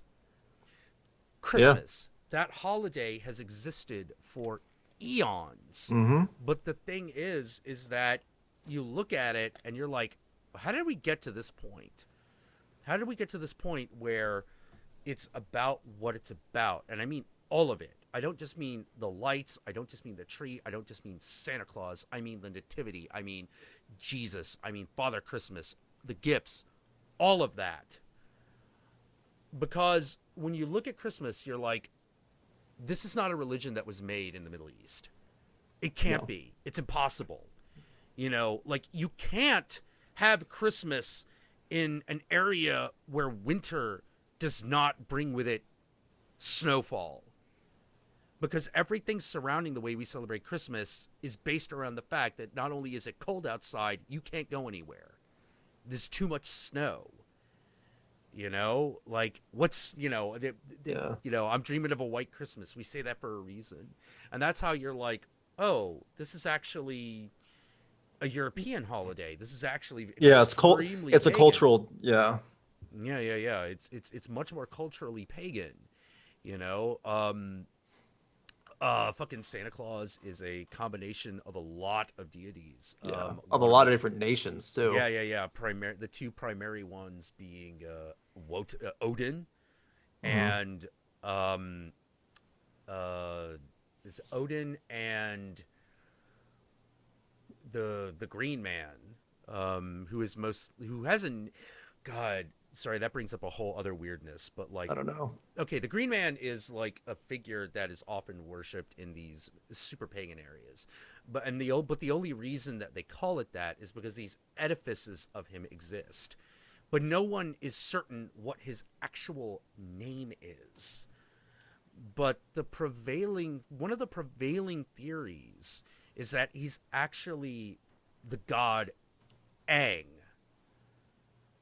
Aang Interesting. is related to the Norse god Frey. And if you look at where the Nordic people came down south and then eventually moved west along the continent, as opposed to, like, down the coast, Yeah. like, you see this figure, this human, this masculine figure with these leaves coming out of his face like a beard. You know, um, this is obviously a fertility god. This is obviously someone who's extremely important. And he exists in these really hidden groves. So would seem to indicate a mystery cult. But there's very little written down about him that has survived. But the only other god who comes close that touches those regions is the Norse god Frey. Now, this could be totally wrong because this is just a hypothesis. Um, but I think it's very possible that that the Green Man is Aang and that Aang is Frey. That it's just a mutation of that idea. Like, very few people realize why it's called England. It's called England because the people who reached that island worshiped the god Aang. Hence England. You know, that's also why those people were the Anglo-Saxons. You know, because at some point there were the Anglos and the Saxons. They weren't the same. Hmm. They were different people. You know, and if you go through the Grimm fairy tales, you can see that mutation. You can see how at some point, like, there was like people going like, "Oh, never deal with a Saxon," said the Anglo, and you're like, "Wait, what?" Yeah, and then in another story, it'll be like, "Oh, he went to the land of the Anglo-Saxons," because now in that story now they're the same people, and this is over thousands of years. Hmm. You know, so there's this bizarre, beautiful history of Western pagan Europe that exists primarily in the Grimm's fairy tales. You know, it's the record, Yeah. but it's not a very reliable one because they didn't write everything down. It's not like China's record. China's record is fucking immaculate. They fucking wrote down fucking everything. So when you're asking me like if gods are the personification of magic, I say that magic is the manipulation and creation of ideas. So they are personifications of ideas, so technically yes. Oh man. Question to you both. Do you think Takashi Miike would make a good director for a Lovecraftian film? Of course he would. What kind of question is that? Yes. However, a Lovecraftian film is a huge beast, so that's no matter what happens with whoever's going to make a Lovecraftian type film, it's going to either please a lot of people or polarize a lot of people. But he Yeah. is still a guy that can totally do it. Well, like fucking James Cameron couldn't get that off the ground. He couldn't get No, that off the ground with Del Toro, and you're no. just sort of like, what? What do you mean you can't do Del at the Toro, Fountains I of know, Del Madness? Toro has the minds to make that stuff too if he really Yeah. tried. Yeah, I was so looking forward to like, oh man, what's it gonna look like when that guy comes over that rise, you Yeah. know, through the mass of the mutated penguins, and then there they are, the elder things and the Shuggoths, you know, and you just see that war happening, and just like, oh man, that'd be fucking amazing. Nope. Ugh. Nope, nope, can't do that, Nope. can't do that. Oh, all right, see what else we got. Hey, Count, I like Chaos Magic and Grant Morrison. That's not a question, but rock on. Uh, let's see. Tim Allen. What are we talking about Tim Allen for? Jesus Christ. Home Improvement? Ugh. Home Improvement. Man, I need to. I wish like the fucking YouTube like chat log worked a little better. Yeah. You know, because like I keep losing my place because all of a sudden Yeah. it'll skip like I five tell you pages. what, I'm gonna type in the chat right now. Retype questions starting now. Scroll Yeah. down to the very bottom, so we can just start that way. That's a good fucking idea. This is someone's like no.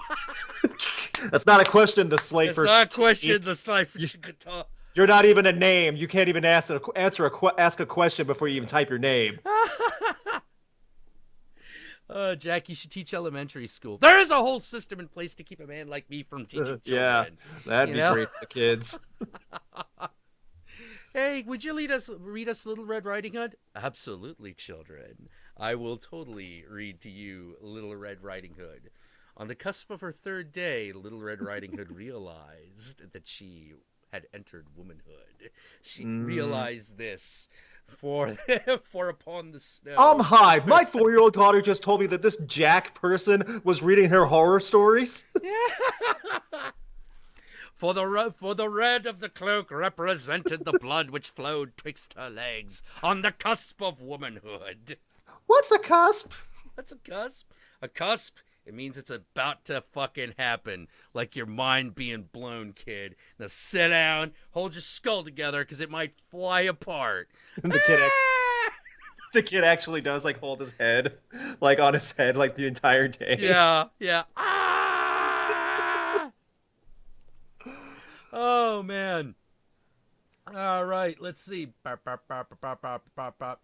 All right, Tim Allen is Pinhead. That's not a question. Who'd win a fight, Luke or Jack? We're talking like straight up fist fight. Probably Luke. He's the trained fighter. By the way, we would tag up with each other and fight other people. We would not fight Oh each fuck other. yeah, yeah, That's fuck yeah, ridiculous to think we would be fuck fighting against yeah. each other when there's other people we need to fight. God, yeah, no, that's Okay, awesome. we loved our time. We had a great time at MagFest. There were a lot of bad people at MagFest too, Oh though. my god.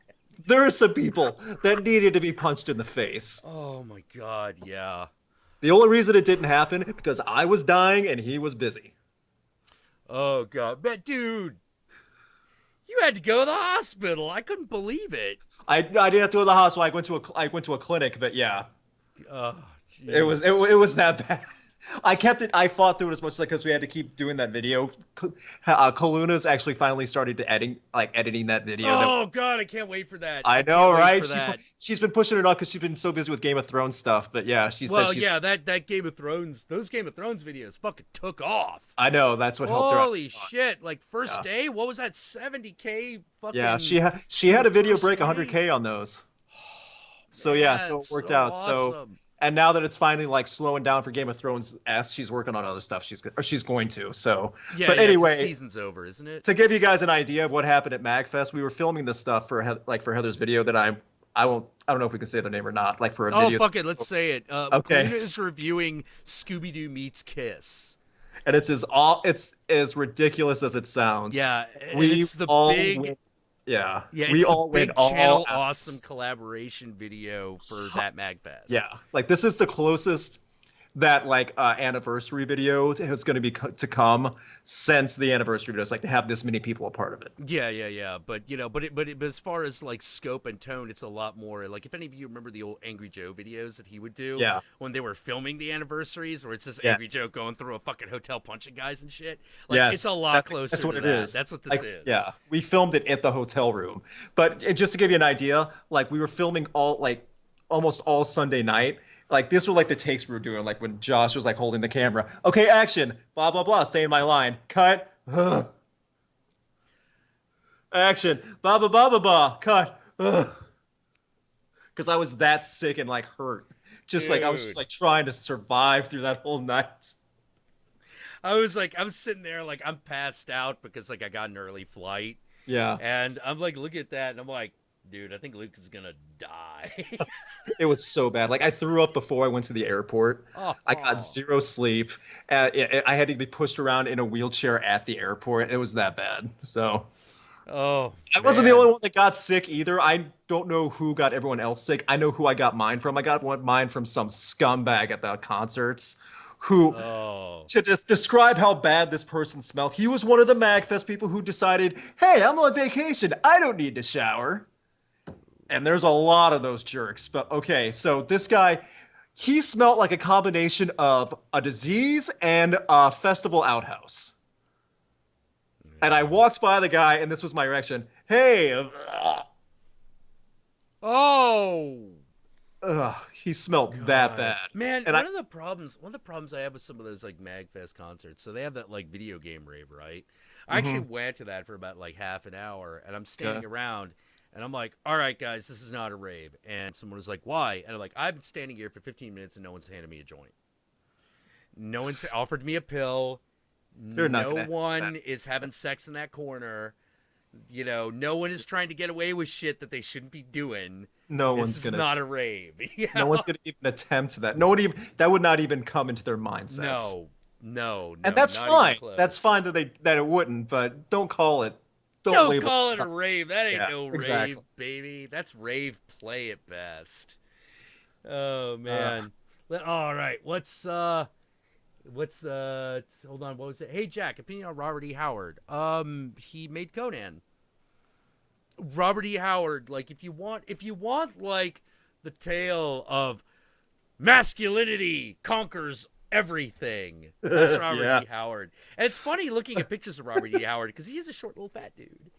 You know, like he Well, is. maybe that's why then. That was like his fantasy of like himself, of like Could what. be, could be. You know, he seemed like a really. He seems like you read his letters. He seems like a really perfectly nice guy. A little weird, but like whatever. I Yeah. really liked. Oh God, when Lehman did this one HP Love Ask Lovecraft, and if you haven't seen Ask Lovecraft. It's on YouTube. Just type in Ask Lovecraft. That's Lehman. He's also on Channel Awesome. Yep, he is. He's been doing it for Um, a long time. He's great. yeah, he's been doing it for like 3 years now. Yeah. And one of my favorite ones that he did was someone's like, dear Mr. Lovecraft, what do you miss from the old days? And he goes on this long thing.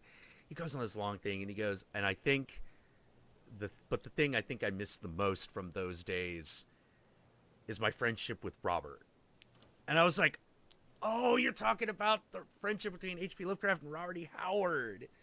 Yeah, that's actually one of those beautiful classic literary friendships, much like J.R.R. Tolkien and C.S. Lewis. Yeah, It's just like, oh yeah, that's cool. got me right here. His writing is I actually kind of like Solomon Kane, even though it's completely redonkulous. It's like, hey, let's get hyper masculinity and Mormonism together in a fantasy novel set in North America. They've tried. I know. Well, they've tried with those. Yeah, but you're like, I don't think that's gonna sell, baby. That's a hard concept to do unless you're willing to go all the way, because some really fucking intense shit happens in those books. You can't have Solomon Kane come in and fucking kill the devil if you don't do the devil. And that's the big problem those movies have, because the people who are most likely going to want to see it, the Mormons, are the people least likely to watch it. It's true. They will stay, not even with a 20-foot pole would they come near it. Yeah. Not even. Oh, man. Jack, did you like John Carpenter's The Ward? You know what? I haven't seen John Carpenter's The Ward. Every stream, someone comes up with something that I haven't seen, which is kind of why I like doing this. Yeah. Oh, man. To you both, your last stream's question of who should direct Lovecraft, do you think James Wan, Robert Eggers, who did The Witch, and David Cronenberg would be good? All three of them? I think that'd be a disaster if all three of them tried to direct. No, those are way too different. That's not only too many hands in the, too many people in the kitchen, but at the same time, those are way different. Yeah. Like James Wan, I would like to see. Oh, I hesitate to say this because he kind of already did it. I would say that of the Lovecraft stories, I would probably want to see James Wan's Dreams of the Witch House, but he kind of made that movie when he did Sinister 2. Sorry, not Sinister 2.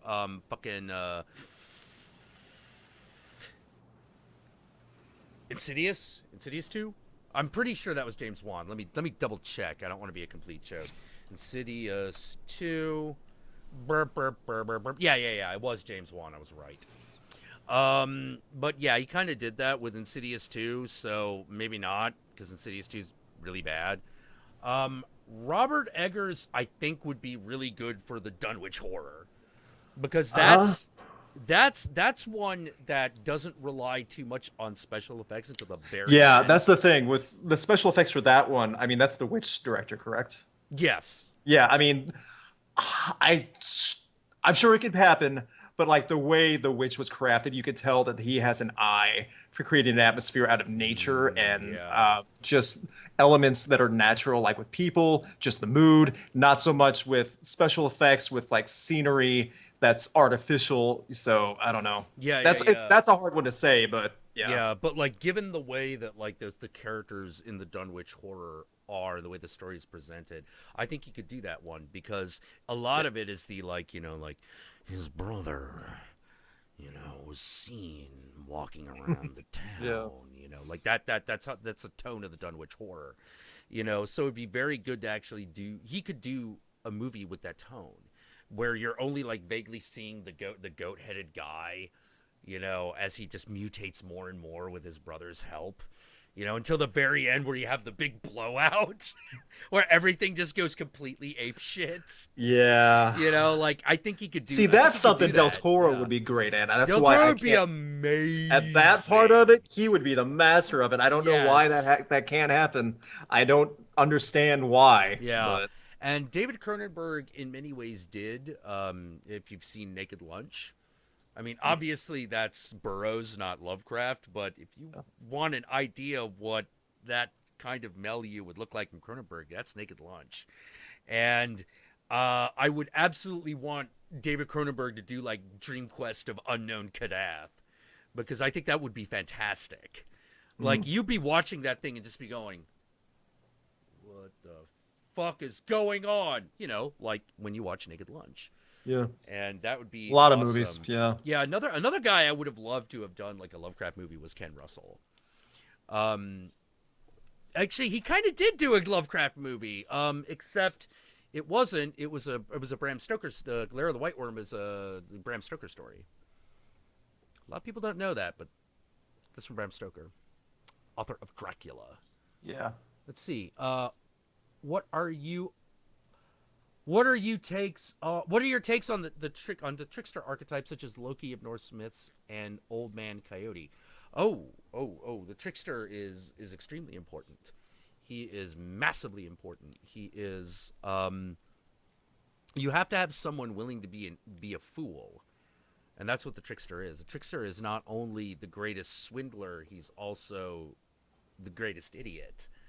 You know, Old Man That's not just Coyote. like, yeah, that's not just Norse stuff, dude. That's like an archetype for Oh yeah. That's a massive all archetype. writing literature throughout Yeah, generations. yeah. Loki, Old Man Coyote, Ananse, Mhm. um, the Monkey King. You know, from China. He's a trickster god, and one of the things that I really feel is really sad is that the Abrahamic faiths don't have, because they're monotheistic, they don't have a trickster god. The closest thing they have to a trickster god is Satan. You know, and in their own milieu, Satan's supposed to be evil in general, not just trickery. You know, which my opinion is that that's a really horrific oversimplification of the nature of the trickster god. But yeah, no, I think trickster gods are great. They make great stories. They make Mhm. fantastic tales. Yeah. You know, no, don't know what to say other than that. But yeah. Oh, this one's for you, Okay. which is, what do you think of Ween? Ween, I like, I've never sat down and wanted to listen to Ween. Everything I've heard's fine. There's nothing bad from them that I've actually, they've been around for many, many years. So I can't say I'm a huge fan, but I've never disliked anything about them. I mean, they're a basic, fun type of random music band that just does whatever they want. Like a kind of a lighter Primus, if you think of it that way. Not sure I would agree. Well, maybe. If you think about it, because Primus has no rules. I mean, Primus is a Hmm. genre of its own. Ween is Yeah, a yeah. lighter version of that. Oh man. All right. Let's see. Let's see what happened to Magfest. Blah, blah, blah, blah, blah, blah, blah, blah. What didn't happen at MagFest? God damn it. The, One of my other favorite things that happened at MagFest. This was stupid, but it was very fast. We were all walking to dinner, and we like the cops on by that hotel in National Harbor ride yeah. hoverboards. We saw the cop on the hoverboard just walking around, like talking to people, jaywalking and stuff like that. That's how they enforce the law there. Ugh. They enforce the law on hoverboards. Yeah, they chase you around on hoverboards. So stupid. I just remember seeing that, like some of us stopping and going, ugh. We were That's walking. like that man. Any menace of cop kind of goes away on hoverboard, much like it does with the fucking Segway. It's like all of Yeah, a sudden you're like, hey, it's Paul it Blart does. Mall Yeah, Cop. You know, like, right. you're not Exactly. afraid of Paul Blart Mall Cop. And it was You know. outside too. Like we stopped. I remember like stopping and pointing it out. Chris, he went with us to see The Witch. He went like he's a friend of the show, Chris. But yeah, like he was like laughing about it. He was like hopping in front of people. Who? Oh, Haha, Chris. can't catch me. I'm Oh, sorry. Chris the nerd. Yeah, Yeah. Okay. he saw it too. He was like, haha, can't catch me. Can't keep up to me, cop. Like pretending like the cop was chasing after him. It's like, yeah, he Oh, wouldn't be able to catch up jeez. with you on a hoverboard. Ugh. Oh man. Oh god. Let's see. Where's that? Okay, fuck it. All right, here's what we're gonna do now. Um. Well, what books on Magic do you, Jack? What books on Magic do you recommend? I recommend. Um, the first one I recommend is Liber Chaos. I also recommend Prometheus Rising, and Prime Chaos. Prime Chaos is a good place to start because that's very, very, very super simplistic, and it'll get you crawling so that you can start to walk. Nice. Um, After that, I would go with I'd read either Liber Chaos or Prometheus Rising. Prometheus Rising is very, very, very, very, very complex, and you're going to be reading it, and you're going to be like, this has nothing to do with rituals, and I'm going to tell you that is correct. But I am also going to tell you that those are very, very important. Those are very, very, very important exercises to do if you're going to be doing any of this at all, because Hmm. you have to realize when you practice magic, when you practice sorcery, you have to realize that you're dealing in a world that you can only barely perceive, and that certain things come together, but they seem to come together through coincidence. So you want to make sure that you want to have your third eye pretty thoroughly squeegeed while still keeping your two real eyes open, because it's very easy to get lost in this kind of like magical downward spiral. Because always remember this is the big warning. Like, the more you do things in accordance with the magical laws, the more those magical laws apply to you. It's much like the way ideological rules also start to apply to you. For example, if you are, say, an existentialist, most of your experiences are going to start being filtered through the lens of existentialism, and this is going to color not only your perception but the type of information that you're taking in, the kind of information that you're working with. Whereas, but I'm going to tell you one thing right now. In my opinion, one thing to avoid completely, utterly avoid it: postmodern philosophy. Avoid it. It goes nowhere. I have never found a direction that postmodern philosophy goes in. It contradicts itself. It is solipsistic. It doesn't come up with any conclusions, and it doesn't even make logical sense. And if you want to know why so much of the world that we live in doesn't fucking make sense, it's because a lot of it is based off of the precepts of postmodern philosophy. And if you're like, well, what are those precepts? Well, here's the problem. I can't tell you, because there really is only one precept, which is that nothing is real. You not only do you not know what reality is, reality doesn't exist. The only thing that exists are words. Oh, and oppression. Oppression and words. Those are the only two things that can exist in postmodern philosophy, and that's through a process of elimination. That's not like, these are the things that are real, and let's talk about that. It's like, let us tell you everything that is not real. And then you come to this conclusion that the only thing that can be allowed to exist properly and by themselves in this philosophy are words and oppressive systems, and that's it. That That sounds awful. it's terrible. It sounds so bad. It's I don't it's think I can get through it. it's Ugh. terrible. Ugh. It's so awful because once you do that, you're trapped. Yeah. There's no way out. There's no way out. And the thing that I get really mad at liberal intellectuals over is that is their operating procedure. They operate completely under that ideology of postmodern philosophy. And it's terrible because you're like, guys, but that's how you get to situations where you're like, politics isn't everything, guys. No, everything is politics, because I'm going to change the definition of what politics means to this definition that I have written, because anything can be true, and now everything's politics because I fucking changed the definition. I'm like, yeah, Right. if you change what words mean different shit. That doesn't mean you Ugh. won the argument, you fucking shitheel. Like, that just means that Yeah. you cheated. That is the logic of a child. It's super the Changing your logic of a own rules as child. you go on. Yeah. Yeah, yeah, yeah, completely and utterly. And I'm like, God, like, you can tell I've dealt with a lot of that, so, yeah, Yeah. because I'm very passionate about it, Ugh. But I'm like, no, I'm done. I'm done. If you're doing that kind of shit and you're not willing to change, I'm done. I don't need to be dealing with you at all, because it's complete insanity. It's complete fucking insanity.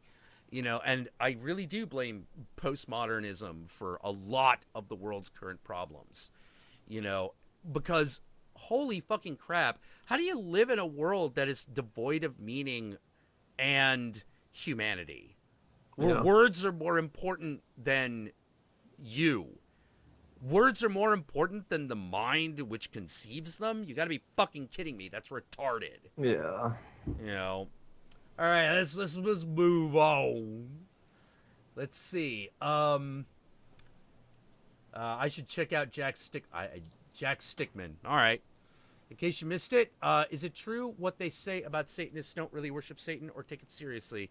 They do it for the drugs and orgies. Yes, absolutely we do it for the drugs and orgies. What are you talking about? Of course. That's You don't have to be Satanist to do that either, by the way. no, you don't. But it helps. It helps. It helps. I'm not gonna lie. I'm not gonna lie. It helps. It helps to be able to go up to a guy and be like, "Hail Satan." He's like, "Yeah, okay, cool. Here's some uppers." You know, or some girls like, "Yeah, hail Satan." You know, it helps. It helps. It's a good shortcut. As far as do Satanists worship Satan, that depends on who you ask. Some people do, some people don't. Some people see it as an archetype, some people see it as a literal force, but there are very few people who see it as a literal dogmatic force. There are those who see Satan as a god, but it's not really the same thing. Hence that big thing earlier where I'm like, a god is an idea, and it's an archetype, it's this concept. It might be real, but we don't know what that reality is. So there are people, like me who deal with it on that level. But if you're talking about like literal dogmatic worship, no, because there is no dogma of Satanism. There are only ideas. There are only ideas and concepts. There's no dogma. Even in the Church of Satan, there is no dogma. There's only a guy that you look at and go, yep, he's in charge. Well, what does he say? I don't know. Weed and pussy for all. Hail Satan. It's weird. It's like there's more to it, and yet there's less to it. It's a very strange philosophy, and that's kind of why I'm delighted by it. Like I said, I live in the world of uncomfortable thought. And to me, Satanism is the realm of uncomfortable thought. Let's see. Have I seen? I'm not talking about Clone High. Not again. I've talked about that thing like a million times. Ah. Oh God. Hey, Luke. Incubus Succubus came out with a new album this week. It's called Bear Awake. Any plans to review it? I have not heard it. I knew it came out. I wasn't sent it, so I don't know if I'll be able to review it because I'm quite in the mix of a lot of things right now. Chevelle came out with a new album today, and I didn't get a chance to hear that either because I wasn't sent it on time. So I wouldn't mind. I do want to hear the new Incubus Succubus album. I just don't know if I'll be able to review it because I have so many other things going on this month. I'm amazed that Incubus Succubus is still around. I have too. They've been not only they're still around, they've been pretty solid, consistently solid for quite a while now. Yeah. There were like Yeah. there was a band, I don't know if you're familiar with them. They were called Current 93. No, I don't know. Yeah, they were a 80s and 90s occult band. And Okay.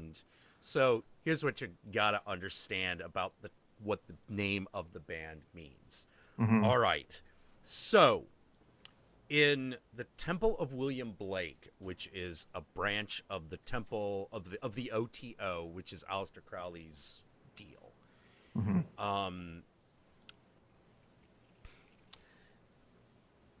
There is this concept of 93. And what is 93? 93 is the number of the underworld. Okay. So, whenever you see 93, that indicates the underworld to the people who follow the Temple of William Blake. And to a lot of other people, like the Thelemites in general. The Thelemites also associate 93 with the underworld. So, if you RPG fans out there look back and go, wait, 93, wasn't there a place in the Shadowrun universe called Underworld 93? And the answer is yes, and that's what it's a reference to. Why Huh. is it a reference to that? Because the guy who wrote that place, Paul Hume, is a member of the Temple of William Blake. Hmm. He's a fucking Thelemite, you know? Detailed. Yeah. He's a Thelemite. The guy who was the head of Mage the Ascension, Phil Bricado, is practicing pagan. He essentially, for lack of a better way, he calls himself Satyricos for a reason. Like Pan's his boy. Like Pan's his deal. Like he Hmm. loves Pan. He loves to embody Pan, and he loves the worship and magical practices associated with Pan. That's fucking that's Phil Bricado. I have this ongoing thing with Phil where I keep telling him, you have to understand something about the world, Phil, about the way it works right now. Which is, if you want to talk about magic, then there are two things that we gotta talk about. We have to talk about advertising, and we gotta talk about money. We Hmm. gotta talk about those two concepts, because if you want to know like the magic that the modern world is based on, the sorcery which creates it, money and advertising. You know, because what does advertising rely on? Symbols, branding, It does. you know, little shortcuts, jingles, little demonic songs, you know, like, you know, I'm loving it, you know, shit like that. Toyota, Hmm. all that kind of crap, you Hot know. pocket. Hot pocket, yeah. Hat packet. Hmm. You Hmm. know, Hmm. all of these are like little magical spells that like disseminate through the minds of people. And they get caught there. They get caught there because that's what they're designed to do. You know, that's sorcery, you know. Let's see. I blame the Freemasons for weird shit like the Illuminati for life. Yo, What? yeah, someone's just fucking with someone who's like, yeah, the Freemasons created the Illuminati, man. And I'm like, no, there is an Illuminati, but it's not like a conspiracy group. You know, it's a group of asshole fucking college professors. That's what the Illuminati is. The You know, like Freemasons. they don't fucking control shit. They don't, not directly. They're just a bunch of assholes. You know, like I don't even know. That's what the Bavarian Illuminati was. It was basically the idea of like, hey, let's get together and make colleges, and let's make a secret society that makes sure that these colleges will stand, despite political change. That was the Illuminati. You know, the Bavarian Illuminati, because they were in Bavaria, because that's where so many of those colleges were. You know, like they don't control like the flow of dollars. Nobody controls the flow of dollars. Goldman Sachs doesn't control the flow of dollars. They Why do you think try. they needed a $700 billion bailout? Because they fucked up big. They fucked up completely big. And they Not were the like, last time either. yeah, not the last time either. Uh, So, good God, like no, like there's no conspiracy running everything. They're just a bunch of little conspiracies that handle individual shit, and they fuck up all the time. They fuck up all the fucking time. There's no one. The world is not controlled by anyone. It could be destroyed by anything. Take that to bed tonight. Oh man. Let's see. I went away for a piss. Jack, did you answer my question about teaching kids? We did, and I said there's a whole system in place to keep men like me from teaching children. we reenacted exactly what happened with the children's reactions and the parents. So yes. Yeah. And it was basically me going, telling the tale of Little Red Riding Hood and how it's actually about menstruation. Because it is. At Dad, least the. what's a period? Yeah.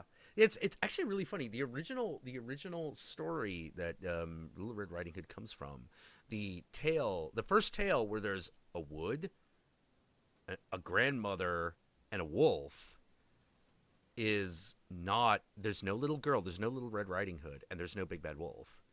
Hmm. This story is this: like there's a giant monster wolf killing things in the area in the wood, and these two guys run into a house, and there's an old woman there, and they're like, "Hey, did you see that giant wolf?" And she's like, "It went over there." And this keeps happening until they realize that this old woman is the wolf, and that she has a belt, a leather strap that allows her to turn into a wolf. And this is very odd. Like, this is a very interesting story because that whole thing relates to a Roman festival, which was Lupercalia, which was done around the same time as we now celebrate Valentine's Day, which Yeah. was all about straps of leather and wolves. And so here is the instance. Here is the moment the Little Red Riding Hood story starts to take shape.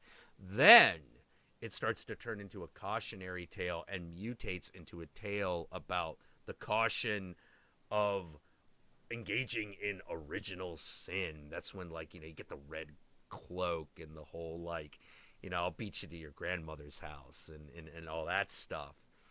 The picnic basket and all that shit, because that's all about, fucking. It's like a sweet young thing finds like a dark, mysterious stranger, sort of like, ooh, I want to do things with this guy. He's kind of interesting. And it turns out it's a really fucking bad idea. Yeah. Because these are cautionary tales, and it's like, no, he's a wolf, Satan. Be careful. You'll be fine as long as you stay on the path. But if you want one of the greatest reinterpretations of the Little Red Riding Hood story that's ever existed, watch the movie A Company of Wolves. Company of Heard Wolves of is it. amazing. I love that Yeah. movie. I love that movie. Written, directed, the original story is written by a woman, directed by another woman, and you can tell because it's all about going from girlhood to womanhood. It's the whole movie, but it's a werewolf story. It's awesome. It's a great movie. I recommend it. Ostrich Cop. What the fuck? Ostrich What the cop. fuck? Ostrich Cop. What the shit? All Pixar's right. really running out of ideas. Yeah. Yeah. Hail Unicron. Okay. Okay. Yeah. What's the Egyptian trickster god? Oh, if you want the Egyptian trickster god, you've got it's Isis actually when you think about it. I think it's a goddess. She's the one who tricks people. Hmm. Because Isis is kind of like the traditional, like, like, oh, you scheming woman, like she's that kind of goddess, very underhanded, very passive aggressive, like much like the crops, pernicious, like, oh, pernicious is the wrong word, but capricious, capricious, like the coming of the crops and shit, that's Isis, but if you want, like, so Isis kind of also Thoth, the god of intellect, like he does crazy shit all the time. Like my favorite being Thoth, as an exercise, decides that he is going to create a computation that will literally destroy the universe. Like, if I finish this equation, everything's going to be unmade. I can't be allowed to have this. So he erases it from his own mind and hands it to Isis. And it's like, I'm not allowed to have that. She's like, why? Because I'm the one entity in the world, that in the fucking universe, that can fucking finish it. And if I finish it, everything is destroyed. It's all over. It's death. Well, what about Ra and Osiris? They won't matter. They'll be dead. All right, so I guess I'll keep this away from you. Because I don't want you fucking destroying the world, you fucking bird-headed freak. All right. Hey, Luke, ever heard of Beatallica? Beatallica? Beatallica? Beatallica. What the fuck? Is that like Metallica, but like Is that like one of the groups or like guys that like redid some of the Metallica albums? I don't know. I mean, I know if that's what it is, sure, but I don't know. The name itself doesn't like strike a bell. Beatallica. It sounds like B. Arthur in a yeah. Metallica cover band. That's all. That's all I've got. That's all I've got. Uh Question. I know you got a lot of knowledge from your mythological knowledge from your father, but in terms of reference book or websites, where can I look? Whoa. Everywhere. Look everywhere. You know, myths are like that. You know, stories. Like if you ever read Sandman, like that's a good jumping off point because he'll talk about myths and stories that you probably never heard of. As far as websites, like none of those will do you any good. Godfinder's a pretty good one. Like that'll get you some basic information. Uh, but as far as like all the other shit, like just read. You know, don't read online. Read go back and find a musty tome, crack it open, you know, like a wizard, and fucking interpret the little squiggly lines that exist upon the page. You know, that'll get you where you want to go. Read, kids. God.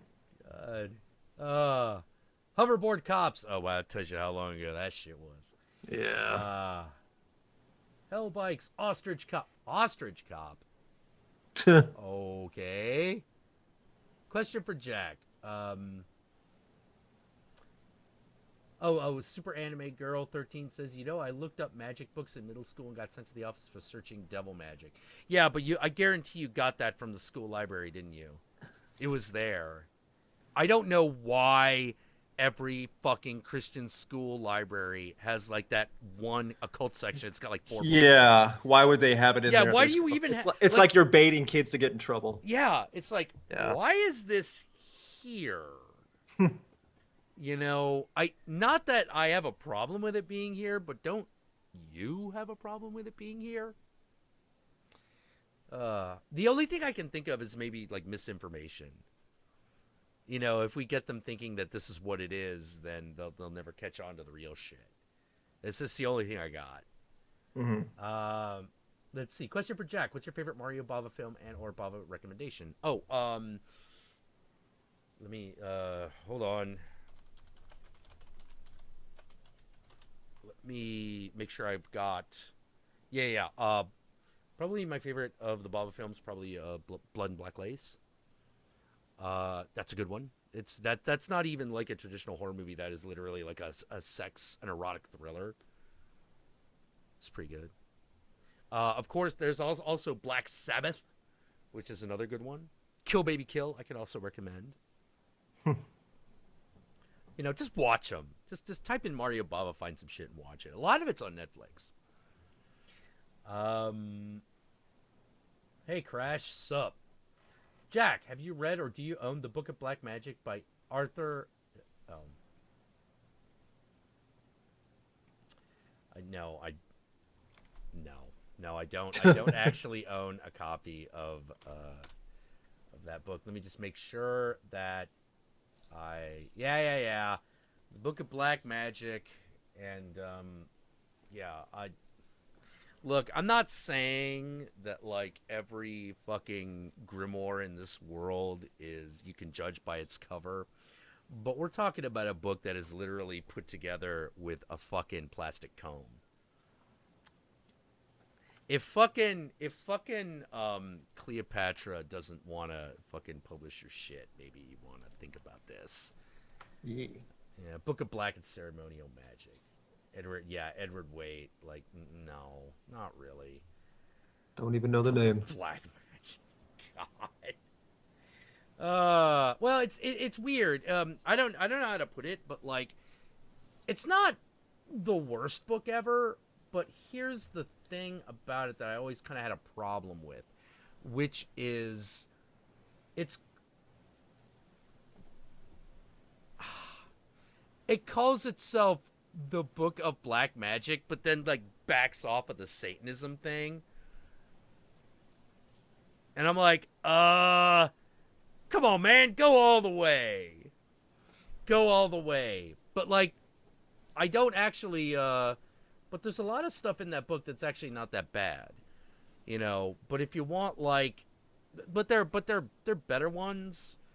You know what? I'll give it a reread. And see what I think. You know, it's been a while. I haven't read that since I was like 19, and I didn't have a good opinion of it when I was 19.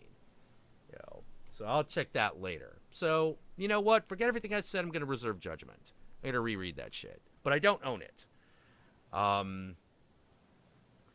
Yeah, question for Jack. What's the best way to write a woman in fantasy with... Oh, my fucking God, no. Oh, Woman in no! fantasy. God, What? no! What's the question? No! The question is, what's the best way to write a woman in fantasy without resorting to archetypes or tropes? I'm working on an original story and would appreciate the advice. No, no! God, no! No! No! No! Okay, so here's my advice. Write a What? character. Figure out what she wants. Figure out what she's bad at. Now go. This is what she wants. This is what's in her way. What about herself is deficient? Go. Now she's a character. Go.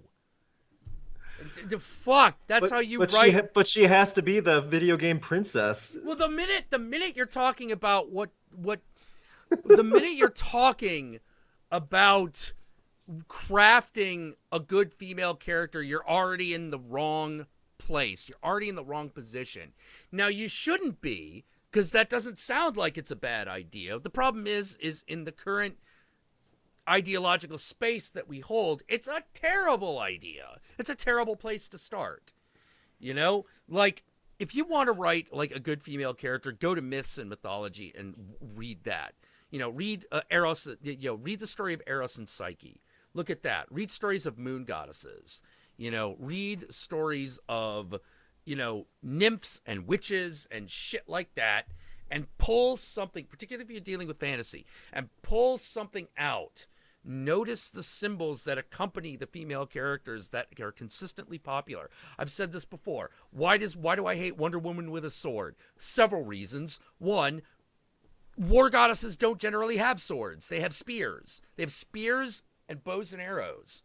The other thing is she's fighting with a fucking Celtic sword. Wonder Woman is Greek.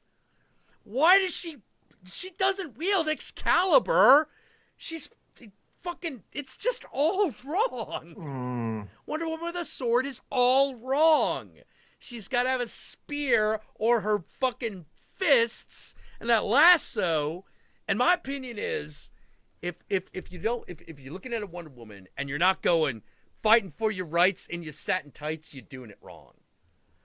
You've got to get a little bit of that classic 70s, like, woman's lib in there.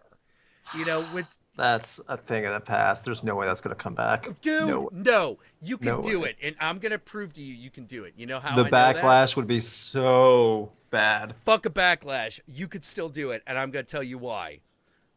Captain America. They did Captain America, and they did him straight up. That's a he. It is a he. That is a That's he. the- And I am saying that the same luxury should be afforded to a female character. But here's the thing. We never try it. We don't know No, if it'll that's work what I'm because we saying. never do it. That's why I'm saying we won't either. Yeah, we did that, and that I think is the real truth, is that we just Yeah. won't do that. We won't. And that pisses me off because that's what I want to see. I would love to see a Wonder Woman movie that literally went from 40s to 70s to now. And like I keep saying, I'm like, no. I've always known what the story for the Wonder Woman trailer is. And it's that, you're like, Wonder Woman's got to be like, I'm going to be straight up jingoistic. Wonder Woman got to be like fighting some ISIS knockoff, okay? It's got to be in the Middle East. She's got to be protecting women in burqas and shit. She's got to be in one herself to start with. And then the tank comes over and is fucking killing people.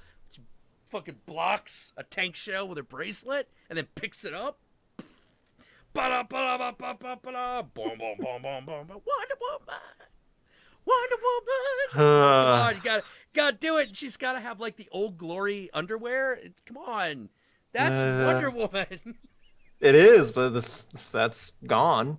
We don't want to do it anymore. It's a relic. I still a think relic. They won't even touch it. Fucking superheroes are relics. We can do well, it. that's true. Just do it. That's why they're changing them up. That's why they're with it. Yeah. Well, yeah, they're changing it up, but they're also doing it bad.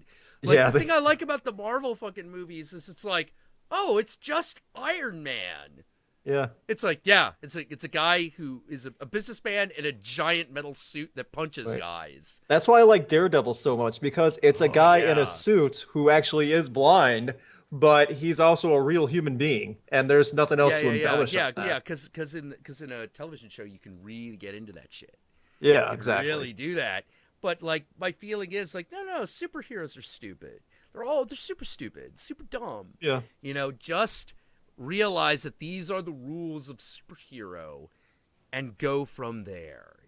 Always know what genre you're working in. You Yes. know, Yes. and because that then when you fucking fuck with something, you know what you're fucking with, because you're like, all right, if I adjust this, it's going to affect all these other things, and you got to know what those are in order to do it right. That's why they say know the rules before you break them, because you want it to succeed despite the fact that you're fucking with this time tested little trick. You're fucking with this thing, and you got to know how it affects everything else in order to make everything move right. Hmm. Study, and a good way to think of storytelling is it's like stage magic. And what's stage magic? Misdirection. Sleight of hand, misdirection, all that shit. And there's quite a lot of that in real magic as well. It's just mental. You know. Ah, man. Let's see what else we got. Ah, so I gotta ask, actually, really quick, Luke. I gotta ask. Hmm. You were getting kind of cozy with a young lady at Magfest. Hmm. Did that end up going anywhere? Did you go on a date? Did you have dinner? Did you meet for brunch? Not after MagFest because of the distance and time. Oh, We're still in okay. contact with each other. It's just it could never really progress after that. Oh, that's too bad. Like, how'd you meet? How'd you meet her? No, we met through friend of a friend at MagFest.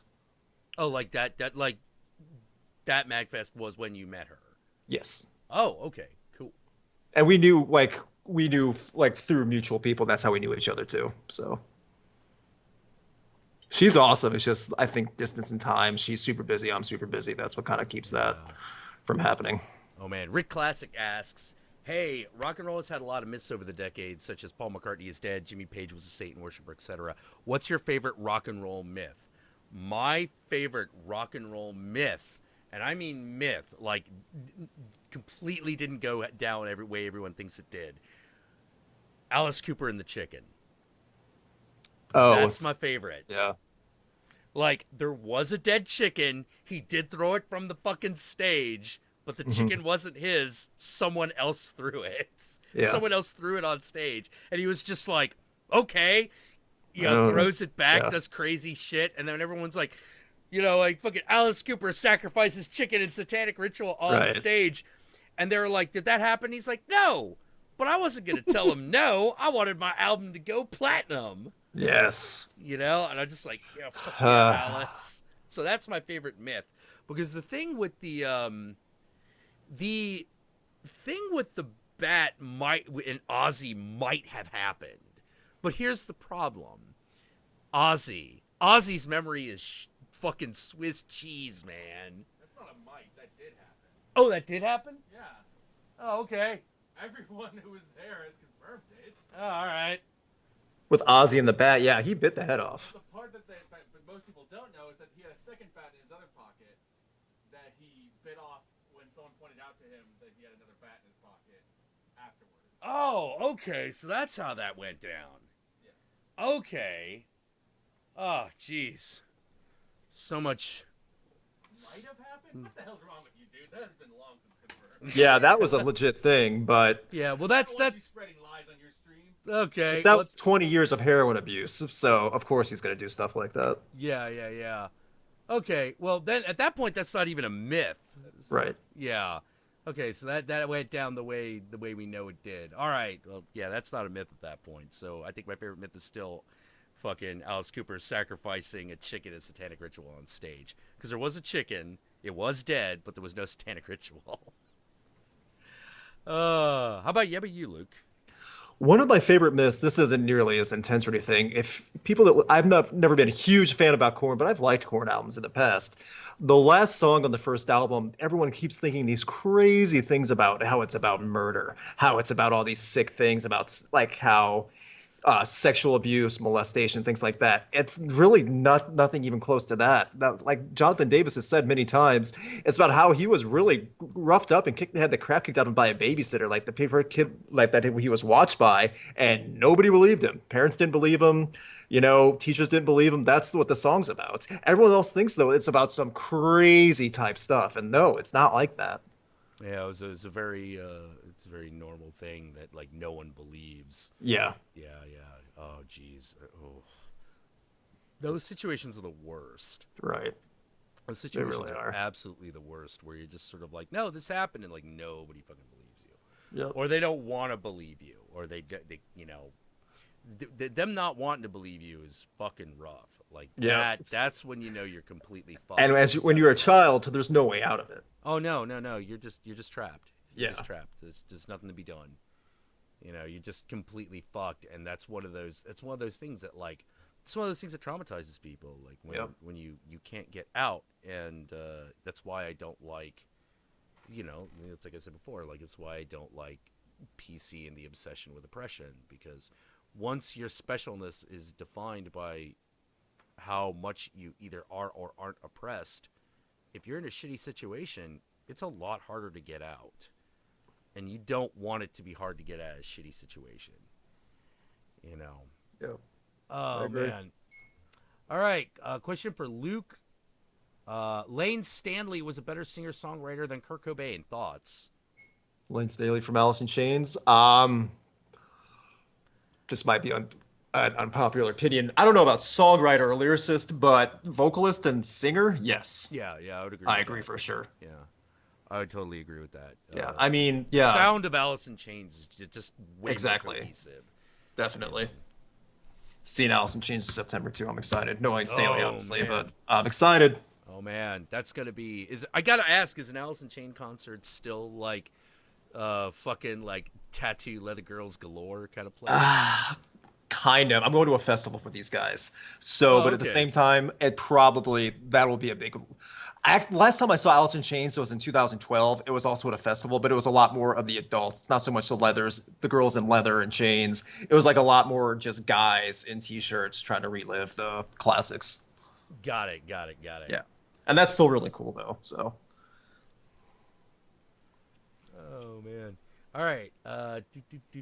Jack, your thoughts on Taoism? Taoism is one of the major philosophies of my life.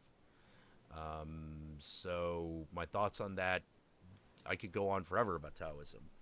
But I think the nutshell of Taoism is that everything contains within it its opposite, and the way is not the one way, but is your way. What is the way? The way is the natural path.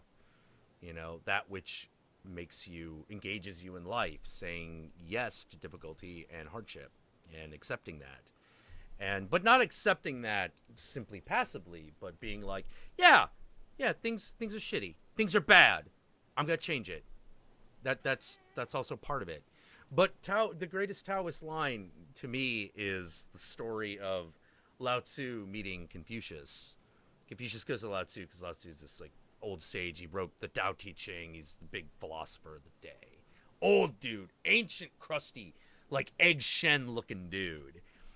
And Confucius, who's like the younger, more arrogant, sage, comes up and is like, I want to talk to you about some things. And Lao Tzu's like, okay, young man, like, lay it on me. And they have this huge, long conversation. And in the end, Lao Tzu goes, all right, Confucius, just let you know, I agree with a lot of things that you said. You have a good head on your shoulders. You're a smart man. Um, it's very good that you want to honor your ancestors and that you have that as a central tenet of your faith. However, I'm going to tell you, don't take that too seriously because they're dead. Your ancestors are dead. They're gone. They're not around anymore. So they could only really be so smart. And that to me is like very central to Taoism, which is like, no, you can't outsmart. There's certain things you just can't outsmart. Like another great this is a little bit more Buddhist, but another great story is there's this sage who his big line is there is no such thing as a white horse because it's one of those deconstructionists like horse is a construct of blah blah blah blah blah blah blah blah. It's a construct. The idea of the horse exists in your mind. You don't see the reality. Goes on from there. And so he has this big screed about how there is no such thing as a white horse because everything is an illusion. And he gets to a toll booth while he's riding a horse. And the guy goes, all right, that'll be 1 tail for you and 4 tails for the horse to cross the toll booth. And the guy goes, no, no, no, there is no such thing as a horse. And the toll booth guy just looks at him and goes, well, it's not a monkey. Which is a great story about, look, this kind of abstraction is all fine and dandy. But there's a point where that shit just doesn't matter. It just doesn't fucking matter. It's a goddamn horse and you know it. Stop being a shitheel. And that to me is also very Taoist in attitude. Don't take no goddamn stupid shit. What stupid shit is. All right. Let's see. Why should one practice magic? Why indeed? Vacoma 13. Why should one practice magic? Well, because it's interesting. Because it's interesting to do things and then watch them happen. It's the reason you should do any art, really. Do it because you want to see what will happen. It's like, hey, can I do this? Will that work? Will it have the effect I want? That's all arts, magic included. So why should one practice magic? For the same reason one might write a song, learn to play the guitar, or paint. Yeah. Okay, Jack, Luke, this is a super serious question. Who's crazier, Dave Mustaine from Megadeth or Al Jorgensen from Ministry? May I remind you, they've both been interviewed by Alex Jones. And I've seen the Alex Jones, Dave Mustaine interview.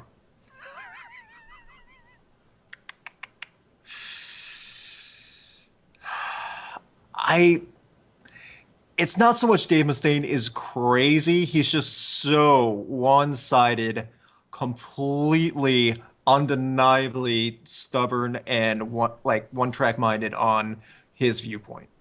Yeah. My feeling on that is like, I don't know which one's crazier, but I would much rather hang out with Al Jorgensen than fucking Dave Mustaine.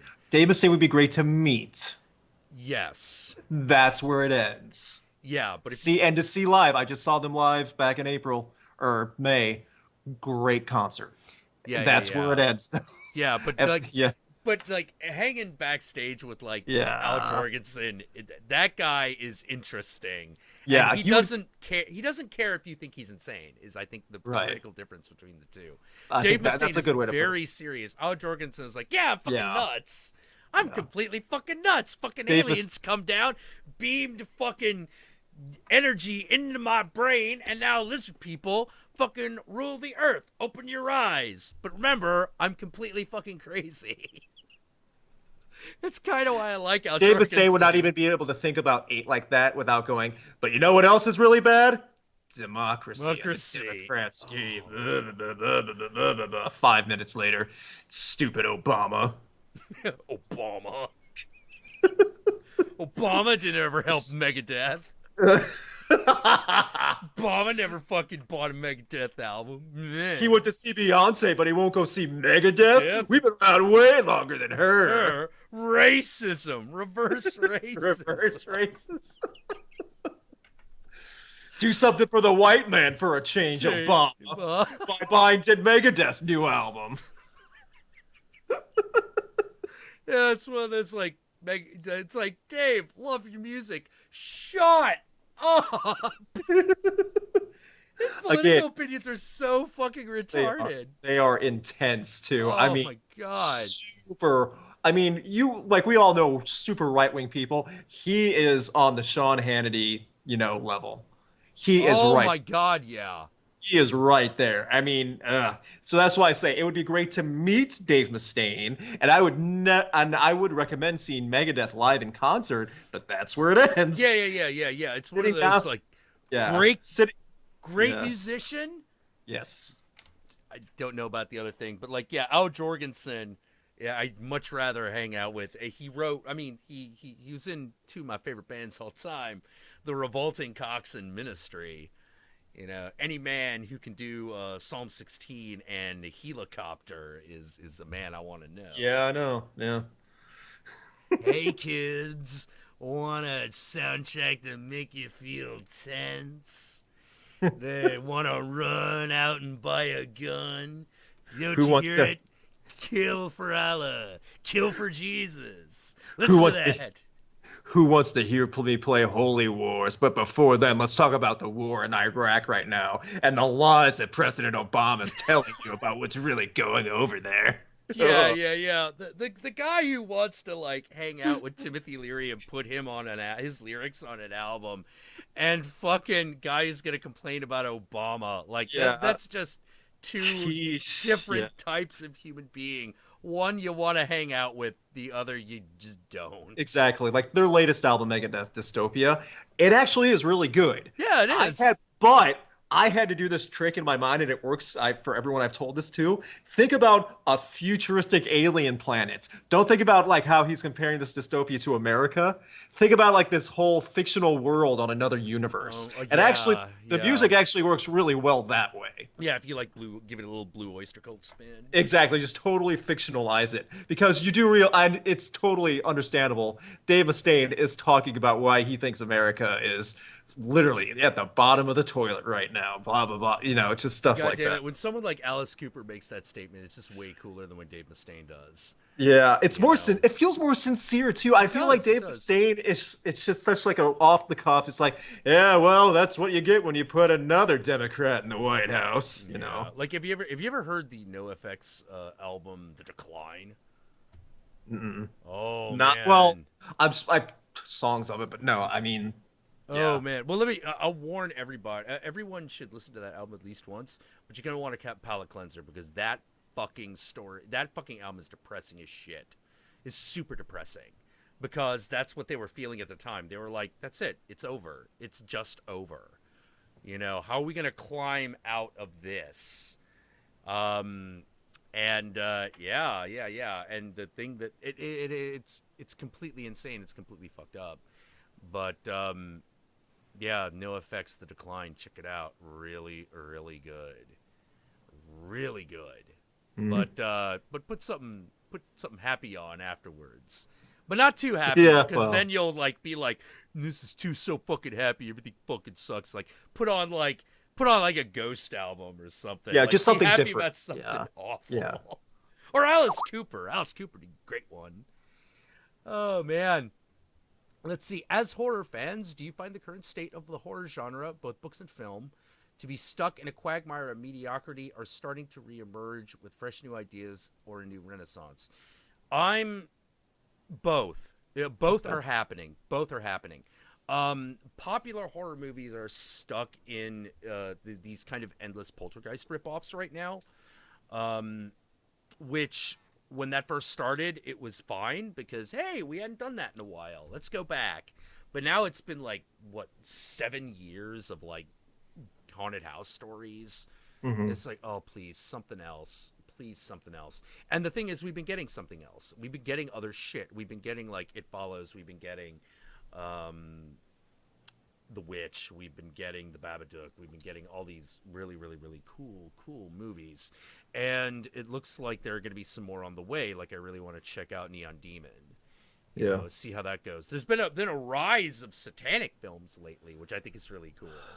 I You think know, like for the last I want to say 5 or 6 years ago, they're trying to throw any not even so much abstract any idea in the horror genre out to see what sticks. What is it that's going to finally be the next niche? yeah, yeah, yeah. Because there's this one thing that they can't do, which is hey, sex and violence. Yeah, they Let's go can't. back to Yeah, sex and violence. they And can't go. Yeah, they can't yeah, go back to the whole Nightmare on Elm Street and show two people having sex and then cut one of the people's heads Yeah, yeah, and off. then just eviscerate one of And them. I know, end scene, next scene, same thing again, you know. Yeah, and but the thing that's really irritating is every time a good movie that does that comes out, it does really well.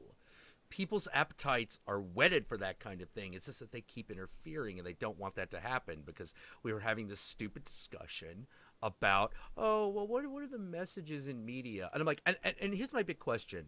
If we're talking about the messages in media, why do we never question the news? Why do we never question that which purports itself to be the truth? Because that is the dangerous one. No, the news doesn't have an agenda, Jack. Don't talk like that. Come on. They're presenting us with the information of the day. That's Oh, their job. it's always fair and balanced. Exactly. It's factual and just presented that way. Keith Just the Olbermann wouldn't facts. have an agenda, Yeah. you know? Fucking- Ugh. yeah, oh god, fucking actually the one that really pisses me off right now is I am like, all right, if you're one of those bloggers that does all these think pieces, kill yourself. Just stop. That's a good market right now too, Fucking and that's what's crazy. Stop. That is a good market to get some cash on. Yeah, yeah, yeah. But the problem is this. The problem is it's all based on lies. It is. It It's is 100%. It's less factual than Fox News. It and is, that is a low completely. fucking bar. It's not like Fox News because Fox News is pandering to the audience that already wants to watch them. Yeah. These think pieces are trying to hook and snag new eyes and then get them that way and just like trick them into reading. Even if they Yeah. don't disagree and they read right through, it's like, this is garbage. Doesn't matter. You already clicked. You already read it. You're set. Yeah, yeah, yeah. You're already in. You know, Yeah. it's the most base horrific part of trickery because it's like, hey, Yeah. let me trick you into listening to my fucking evangelical screed about why AVGN is sexist. And you're like, are you fucking serious? What? Yeah. Yeah, Then you are click you on fucking it. Yeah. serious? Yeah, and there are dozens of those articles. Like, Yeah, that's there just are. one Yeah. example. You know, that's just one example of a type of article that exists because they're going to use whatever fucking popular thing is happening today in order to get you to fucking Yep. look at it and go like, well, if I want to be thought of as a good person, I better share this. Yeah. You know, like, you know, but they don't care. These people don't fucking care. They're not your friends. They're not It's- your friends. They're not looking out for your best interests. They're just doing whatever will make you click that fucking share button, and that's Yep. all they care about. And I say that having talked to and met a bunch of them. They're assholes. Like, don't forget where I live. I live in fucking San Francisco, where a lot of these fucking shittards live, and they are fucking cunts. They're would just lo- fucking cunts, and I hate can't them. imagine an actual God. Starbucks in San Francisco filled with writers who Oh just sit my- there for 9 hours a day. And not even talking to each other, but like texting and typing to each other in their laptops in the same coffee shop. Yeah. Who's more right about a certain topic? No, nailed it. Yeah. Nailed it. That's what it is. That is Who's- absolutely who's what the it most is. correct? Because Yeah. every once in a while, I'll be at a bar or at a club, and one of these idiots will fucking show up, and you get them drunk, and you start to realize, oh, you don't really care. Yeah, You don't they really don't. give a shit. You just are doing this because you know that sounding sincere gets you more money and you don't really care. You know, it's sort of like, well, I really care about goodness and social justice and blah, blah, blah.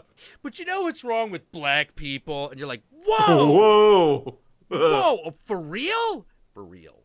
For fucking Yeah. real. And so when people are like, wow, why do you hate SJWs so much? And I'm like, it's because the people that are following these assholes don't realize that these assholes are fucking two-faced cunts. Right. They're liars. They're liars of the highest order. You know, they're not honest. They're intellectually and morally bankrupt. And it's one of those things where it's one of those things where I'm like, we're talking about the realm of opinion. We're not even talking about what we have to vote on. We're talking about the realm of opinion. And everyone's saying, I got to follow these shitheels. No, fuck that. They're wrong. They're just wrong. And that's always my fucking gripe with that. You know, and like I said, I meet these people. They're real. They exist. They're fucking Oh, yeah. worthless. You know, if you're like, hey, how come this guy sounds like he's living in a penthouse paid by his parents? Because he is. Yeah. He or she Because is. he got his writing degree and he cannot get a job. So he makes money this way and he's good at it. Yeah. Or she. Yeah. Yeah, yeah, yeah. but unlike us, who deal in the realm of actual honest opinion, Yeah. you know, because you can pretty much guarantee that if I tell you something on my show or on this stream, that it's my opinion, even if Yeah. that opinion changes. That's also why I don't believe in going back and like deleting tweets and shit, unless Yeah. it's like, oh shit, I totally mistyped that, and everyone's gonna get the wrong idea. Only You know, comments I have ever deleted on YouTube are death threats and like legitimate like stuff like that. That's the only stuff I've ever gotten rid of on YouTube. yeah. Actually, the funny thing is that hasn't I haven't seen that yet, because one of the things I kind of like about, you know, the Fright Nights, the Monster Girls, and the Hordes of Satan is that as soon as someone is like, you should fucking die and get raped, and the guy's like, I will fuck your mother with Satan's horn. Yeah. Fuck you, Nice. you little. Yeah, it's just like, no, it's like, it's that mosh pit. And I Yeah. have yet to watch it actually get to the point where I'm like, I need to step in, because I'm like, no, no, no, they got it. The children of the night, they got it. You Nice. know, they're gonna fight. They're gonna get mad. They're gonna figure this out, and then that guy will either leave and never come back, or he'll come back like, I'm fucking sorry. I didn't mean to. I was having a bad day. You know, because that's happened a few times. Or a guy come back to the conversation. I was just having a bad day, guys. I'm really sorry. It'd be like, all right, now don't let it fucking happen again. And Yeah. that's why I don't react too quickly. I don't like being very reactionary, because sometimes the Yeah. motherfucker's just having a bad day. And sometimes because you want to be able to tell those guys from the people that fucking mean it. And the thing about the people that mean it is they're sneakier. They're a lot trickier, you know. But yeah. As far as the actual actual question, the reality is there's a lot of mediocrity in the mainstream horror. You know, mainstream horror, because horror's not really mainstream anymore. But there's a lot happening farther to the fringes, and the thing that's funny is that the fringes are actually the thing getting the most attention. They're actually getting a lot of attention right now, and so if you want to see new shit, just look for it. You know, get a subscription to like a Rue Morgue or a Scream magazine. You know, like the people at Scream, the people over at Scream Horror Mag like send Josh promotional materials all the time, and he's going to be Nice. talking about them soon. You know, those are technically paid promotions, because we get free shit from them. So just to let you know that, but it still tells you what's going to be coming out, which is the main focus of the fucking magazine. You know, Right. this is going to be happening. Like, let's talk to Barbara Crampton. You know, Yeah. that kind of stuff. And so like check out those kinds of magazines, Rue Morgue, Scream, and fucking there's another one, Cinefan. God, I remember there used to be one called Femme Fatale, but like I think that went away. And Famous Monsters of Filmland, I think, is still around. That same guy still does all the covers. Oh, he's so good. Let's see what else we got. So, do I think a horror is going to have a new renaissance? I think it will. I think it will. I don't. I cannot. Eventually. Yeah. I don't know. I don't know really when, and I have no idea what shape it will take. But it's Yeah. going to happen. It has to, and it will especially happen if enough people get pissed. Like, if enough people are angry. Like, we're living in a time when like people are kind of afraid of themselves. How is horror not going to be big? How is that not going to come back? Yeah. Yeah. Jack, did you ever go to Burning Man during your raver days? Yes, I did. Twice. Mm. Huh. Yeah, I did. I did magic spells out in the desert, and there's this one persistent spell I'm always trying to do that never works. So I'm always trying to figure out why it doesn't work. You know, because there are a lot of the ones I've done do work, but that one consistently doesn't, and I'm like, why?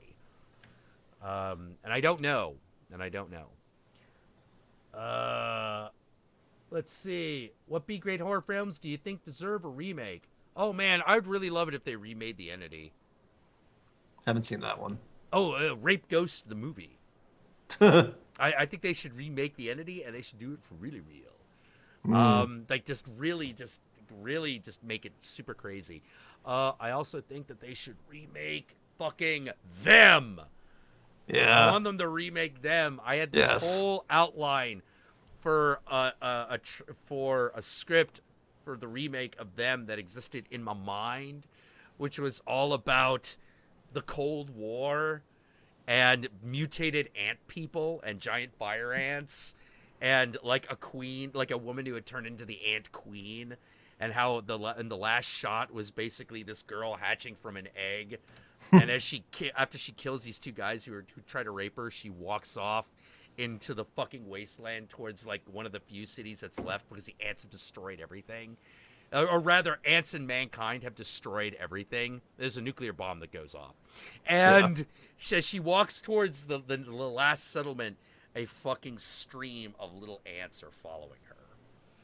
And I was like, no, that will be the new them. It will literally be about the Cold War and Cold War mentality. Because I like that shit. Humanoids from the Deep. I would totally remake Humanoids from the Deep. I love Humanoids from the Deep. You ever seen it? No.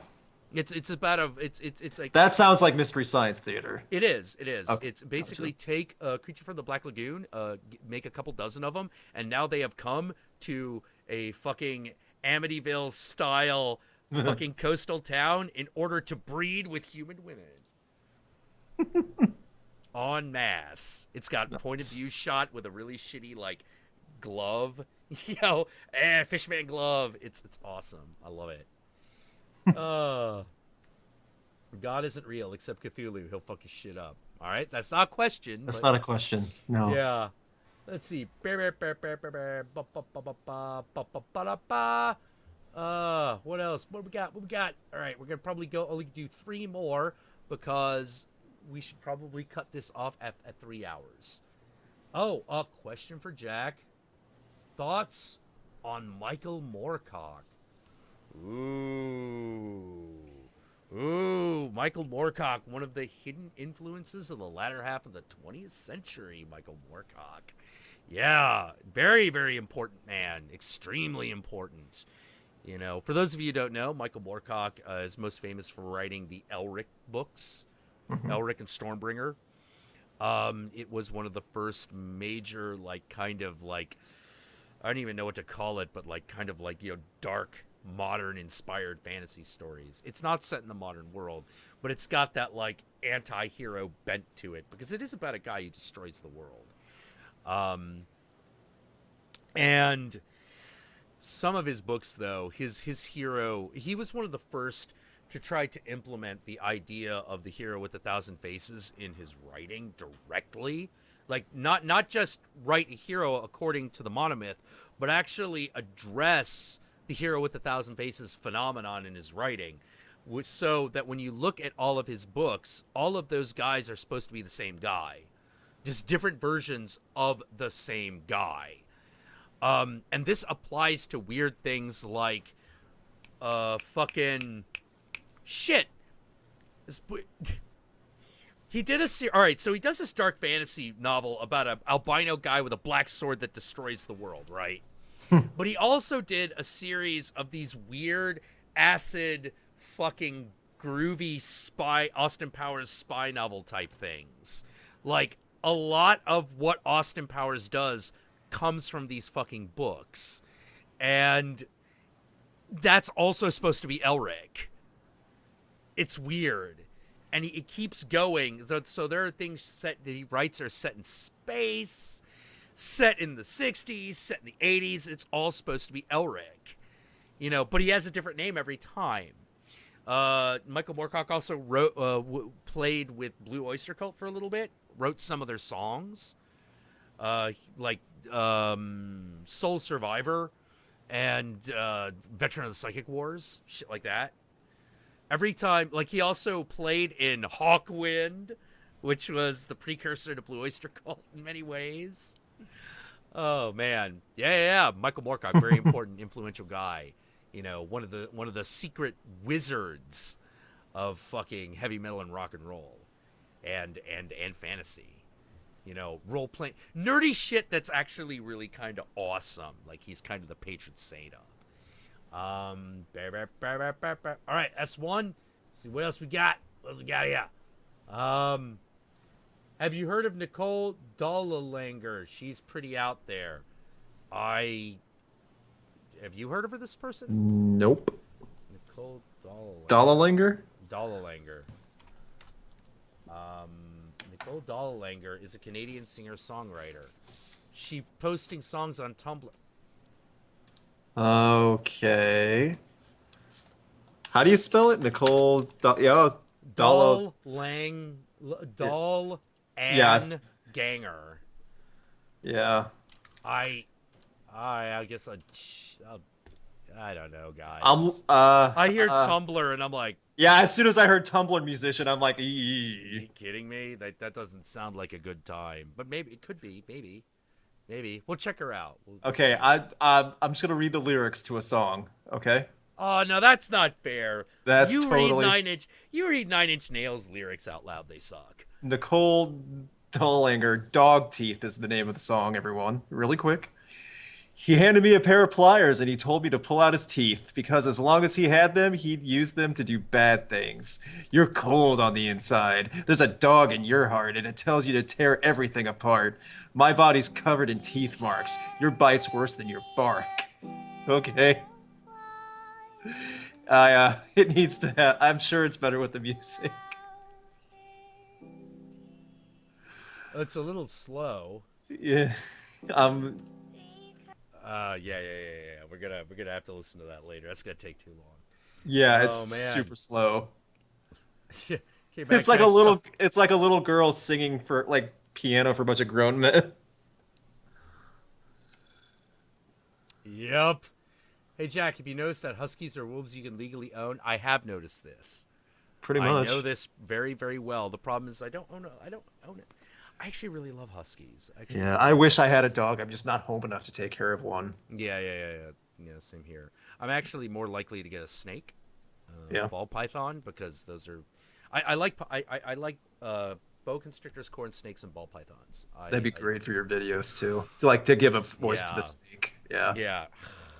Hmm. I love snakes. They're actually very. Ball pythons are kind of funny because they're kind of like they're a little stupid and a little shy, but when they cozy up to you, they get really happy when they see you. But Hmm. they've always like you pick up the rock that they're under and they're always like, it moved. Yeah. What do I do? Do I just sit here? If I sit here, maybe he'll think I'm a rock too. Yeah. And you're like, here, have a dead mouse. What is that? That's dinner, you asshole. You get fed every week. Yeah. We've been down this fucking path That's the thing too. before, Snakes are shitio. very low maintenance. Yeah, super low maintenance. Yeah. Like you could technically keep them in a box, but I don't want to keep them in a box. I want to give them a little terrarium that they can chill Yeah. out in. Yeah, so ball pythons are kind of stupid, but they're so cute, And they don't get too big; they're easy to take care of. Boa constrictors are bigger, and they're a little more brazen, Hmm. But they're very, very, very nice animals. Like they're just sort of like, yeah, I'm a boa constrictor. How you doing? Hmm. I'm a python for real. What's up? You're like, hey, do you wanna go? Like, I want rats, motherfucker. Give me rats. Give me a rat. Arr. All right, we're good. I'm gonna go back. I'm gonna hang out in your closet now, Yeah. and everything's gonna be good. But like a really good middle ground is the corn snake. Corn snakes are actually super affectionate. They're Huh. super nice, particularly the females. Females are very affectionate towards male humans. It's weird. It's Yeah. really weird. They just sort of instinctually know, like, that's a male. I'm a female corn snake. That is a male human. I like you. And you're like, wait, why is that always the case? Like, male pythons respond better to women, Hmm. but female corn snakes respond very well to men. And ball pythons they're just sort of like, you are a thing with arms. Like there was this great cartoon that I shared at one point, which was a ball python going, "I may not know much," And that's it. and that's it. Like Nice. yeah. They're a little stupid. Nice.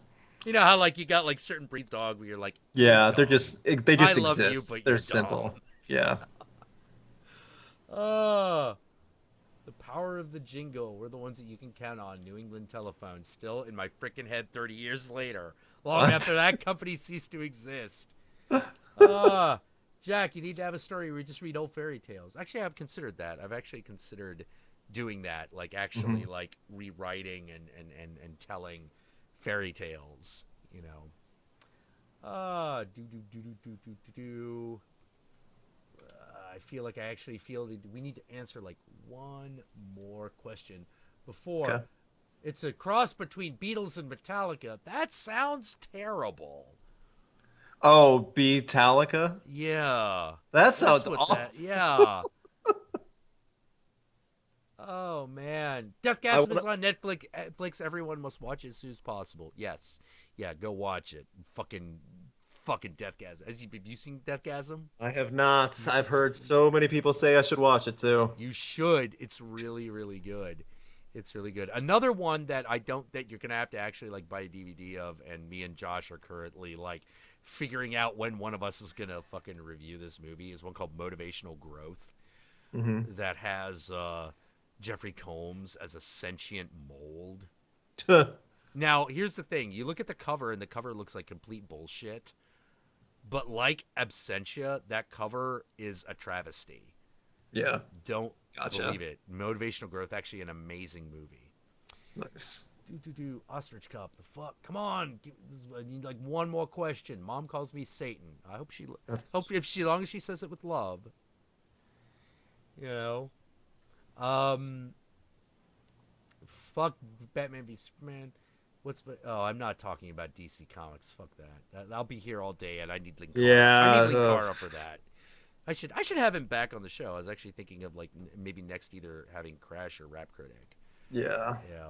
How do you fuck Godzilla up that much? Oh, we're not. That's not even a real question. Okay. How do you fuck Godzilla up that much? You be Roland Emmerich. You know, like. Uh, But if you're fucking busting on that 2014 Godzilla, fuck you. That movie's great. yeah. Love I that liked it. movie. I miss Rob Zombie movies. Well, you're in luck because 31 is going to hit 31. theaters later this year. Yep. Yep. It already debuted at Sundance. People said they liked it. Yeah. Yeah. Yeah. Looking forward to that shit. Okay. What about the guys trying to get lit? What? Hey, Eh. Jackula. Okay, this looks like a legit question. Hey, Jackula, as a Canadian, I have to ask if you have any favorite Canadian horror films or Canadian filmmakers. Yeah. Yeah, absolutely, I do. David Cronenberg and the Soska sisters. They're my current. David Cronenberg's always been one of my guys, always been one of my favorites. But the Soska sisters are a little bit more recent, and I really like them. If you haven't seen their movie American Mary, then you should absolutely watch it. They've also done another movie called Dead Hooker in a Trunk that I also recommend. They also did See No Evil 2, which is pretty good. Not as good as American Mary because it's the second movie in a series, but they didn't do the original. Now, here's the thing about the original. The original's a piece of shit. The first movie is just of See No Evil is really bad because you're like, hey, Kane's starring in a movie. Yeah. That that That was like the first WWE movie, pretty much. yeah, it was, Yeah. and it shows. Yeah, It it shows. I mean, shows. they did that for a very cheap budget, which is Well, the impressive, funny but thing yeah, is it's the set is amazing. yeah, they had ideas of what to do, but the people behind doing it, especially on camera, did not work at all. Yeah, no, it really didn't. Now the funny thing is, Yeah. See No Evil 2, which happens right after that movie, that retcons the ending because it has to. Yeah. Is way better for the simple reason that the Soska sisters know what Kane is good at, and that's Yeah. breaking shit and Right. running through walls. He's a So monster. He's he's a 7 foot complete tall. yeah, Yeah. yeah. So they do not. When he starts killing people, they do not fuck around. He gets up and he just starts breaking through walls, and you're just sort of like, this is what it's all about. A fucking killer with a stupid mask just fucking murdering people. He'll murder you through a concrete wall if he has to. Right. And you're just like, yes! Yes! And it's not, the movie doesn't look as good visually as the first one, but it's got everything else going for it. It's got Yeah, everything I else would going take for it. that. So, Yeah. See No Evil 2. Check it out. Also, check out American Mary, which is about a woman who becomes an illegal plastic surgeon. huh. It's pretty good. It's pretty fucking good. And they're apparently, at some point, they're supposed to be doing the sequel to that, which I'm looking forward to. Oh man. So yeah, those are my favorite like Canadian filmmakers right now. Another guy to watch out for in the future would probably be, excuse me, Lowell Dean, the guy who directed Wolf Cop. Hmm. Wolf Cop's not the best. I've It's heard pretty of it. good. It's Yeah. pretty good. I watch it. Like Yeah. it's one of those movies where like if you're a genre fan, watch it. If you just want to watch a really stupid movie where a werewolf gets drunk, drives a car, and then kills people, like this is the movie for you. Like just watch it. But like it's not of the caliber of like American Mary or even See No Evil 2. But I recommend watching it because I like dumb fun. Yeah, hey, at some point he's got to modify his car and turn it into the Wolf Cop mobile. He's got a Nice. theme song. Oh man, but yeah, Lil Dean, wait for him. Like I'm expecting some great like beautiful like oh another one fucking just to make sure I've got it right. Do. Yeah, another great yeah, Jason Eisner, the director of Hobo with a Shotgun. He's Canadian. Yeah. Yeah, he's great. That guy's great. Hmm. You know, when's he directing another movie? Let me see. Let's check out his IMDb page. We're gonna look into this right now. Director, TV movie. He directed. Hobo with a Shotgun 2. Really, That's what's someone just that's like one of the search things. untitled underwater Jason Eisner film. Oh, that's probably his ocean conservation movie. That's not. That's gonna be like a documentary, I think. Yeah. Let's see. Trailer Park Boys Live at the North Pole. He directed, and I'm sure that's good, but that's like kind of a for hire kind of deal. Yeah. You know. Yeah, he did Slumber Party, Alien Abduction for VHS2. That was actually a really good segment. It was actually a good segment. ABCs of Death, Young is for Young Buck. That wasn't so great. At least I don't think so. I don't Yeah. remember it very well because it has the problem of coming on just after Death by XXL, which is nice and bloody, Yeah. you know. And that one was also on the heels of Death by What the Fuck, which is Right. probably the single greatest segment of ABCs of Death 1, which is Death by What the Fuck, followed very closely by Death by Libido. Yeah. Oh man, I'm looking at his da, da, da, his IMDb right now also. He doesn't have anything it seems coming up. yeah, but I really want So, him to. I really want him to make yeah. another feature film. You know, Yeah. I actually, God, Hobo Shaka is so good, so good. Oh man, so yeah, he's Canadian. So there you go. Like those are probably my three favorite Canadian filmmakers right now. David Cronenberg. If David Cronenberg's son counts as Canadian, I'm not sure if he does, because he might be an American technically. You Mhm. know, but David Cronenberg's son, who did Antiviral. If you haven't seen Antiviral, Never have. holy shit, check that one out. Oh man, that is a statement movie. That is basically like, yeah, we're addicted to celebrity and it's a disease. Yeah, Brandon Cronenberg. You know, if he counts as Canadian, then check him out. Antiviral is great. That was on Netflix for a while. It might not be anymore, but see if you can find it. It's got it's got the brother from The Last Exorcism in it. Mhm. Really good movie. Really good movie. Oh man! And now it is about 7 o'clock, so we should probably get moving. Yeah. Hey Luke, plug your channel again. You can check out Rocked on YouTube. Check it out. Album reviews every week. I always try to do one. Every month I do a long video. I have a episode of Regretting the Past coming up this month. I'm going to rip apart a really crappy bad album. I'll announce what that album is in a few weeks. You can catch up with me and keep an eye out for that on Twitter and Facebook, both at Rocks Reviews and also on Instagram, Rock Reviews. If you want to check out my concert photography and subscribe to YouTube's the most important thing. That helps me out a ton. So if you guys have any questions, feel free to hit me up on the socials or on a video on there. Excellent. And of course, like you can check out my stuff at the Count Jackula Show here on YouTube and on Channel Awesome. And until next time, Fright Nights, Monster Girls, and Whores of Satan, Satan and I love you very much. And we'll see you again next time.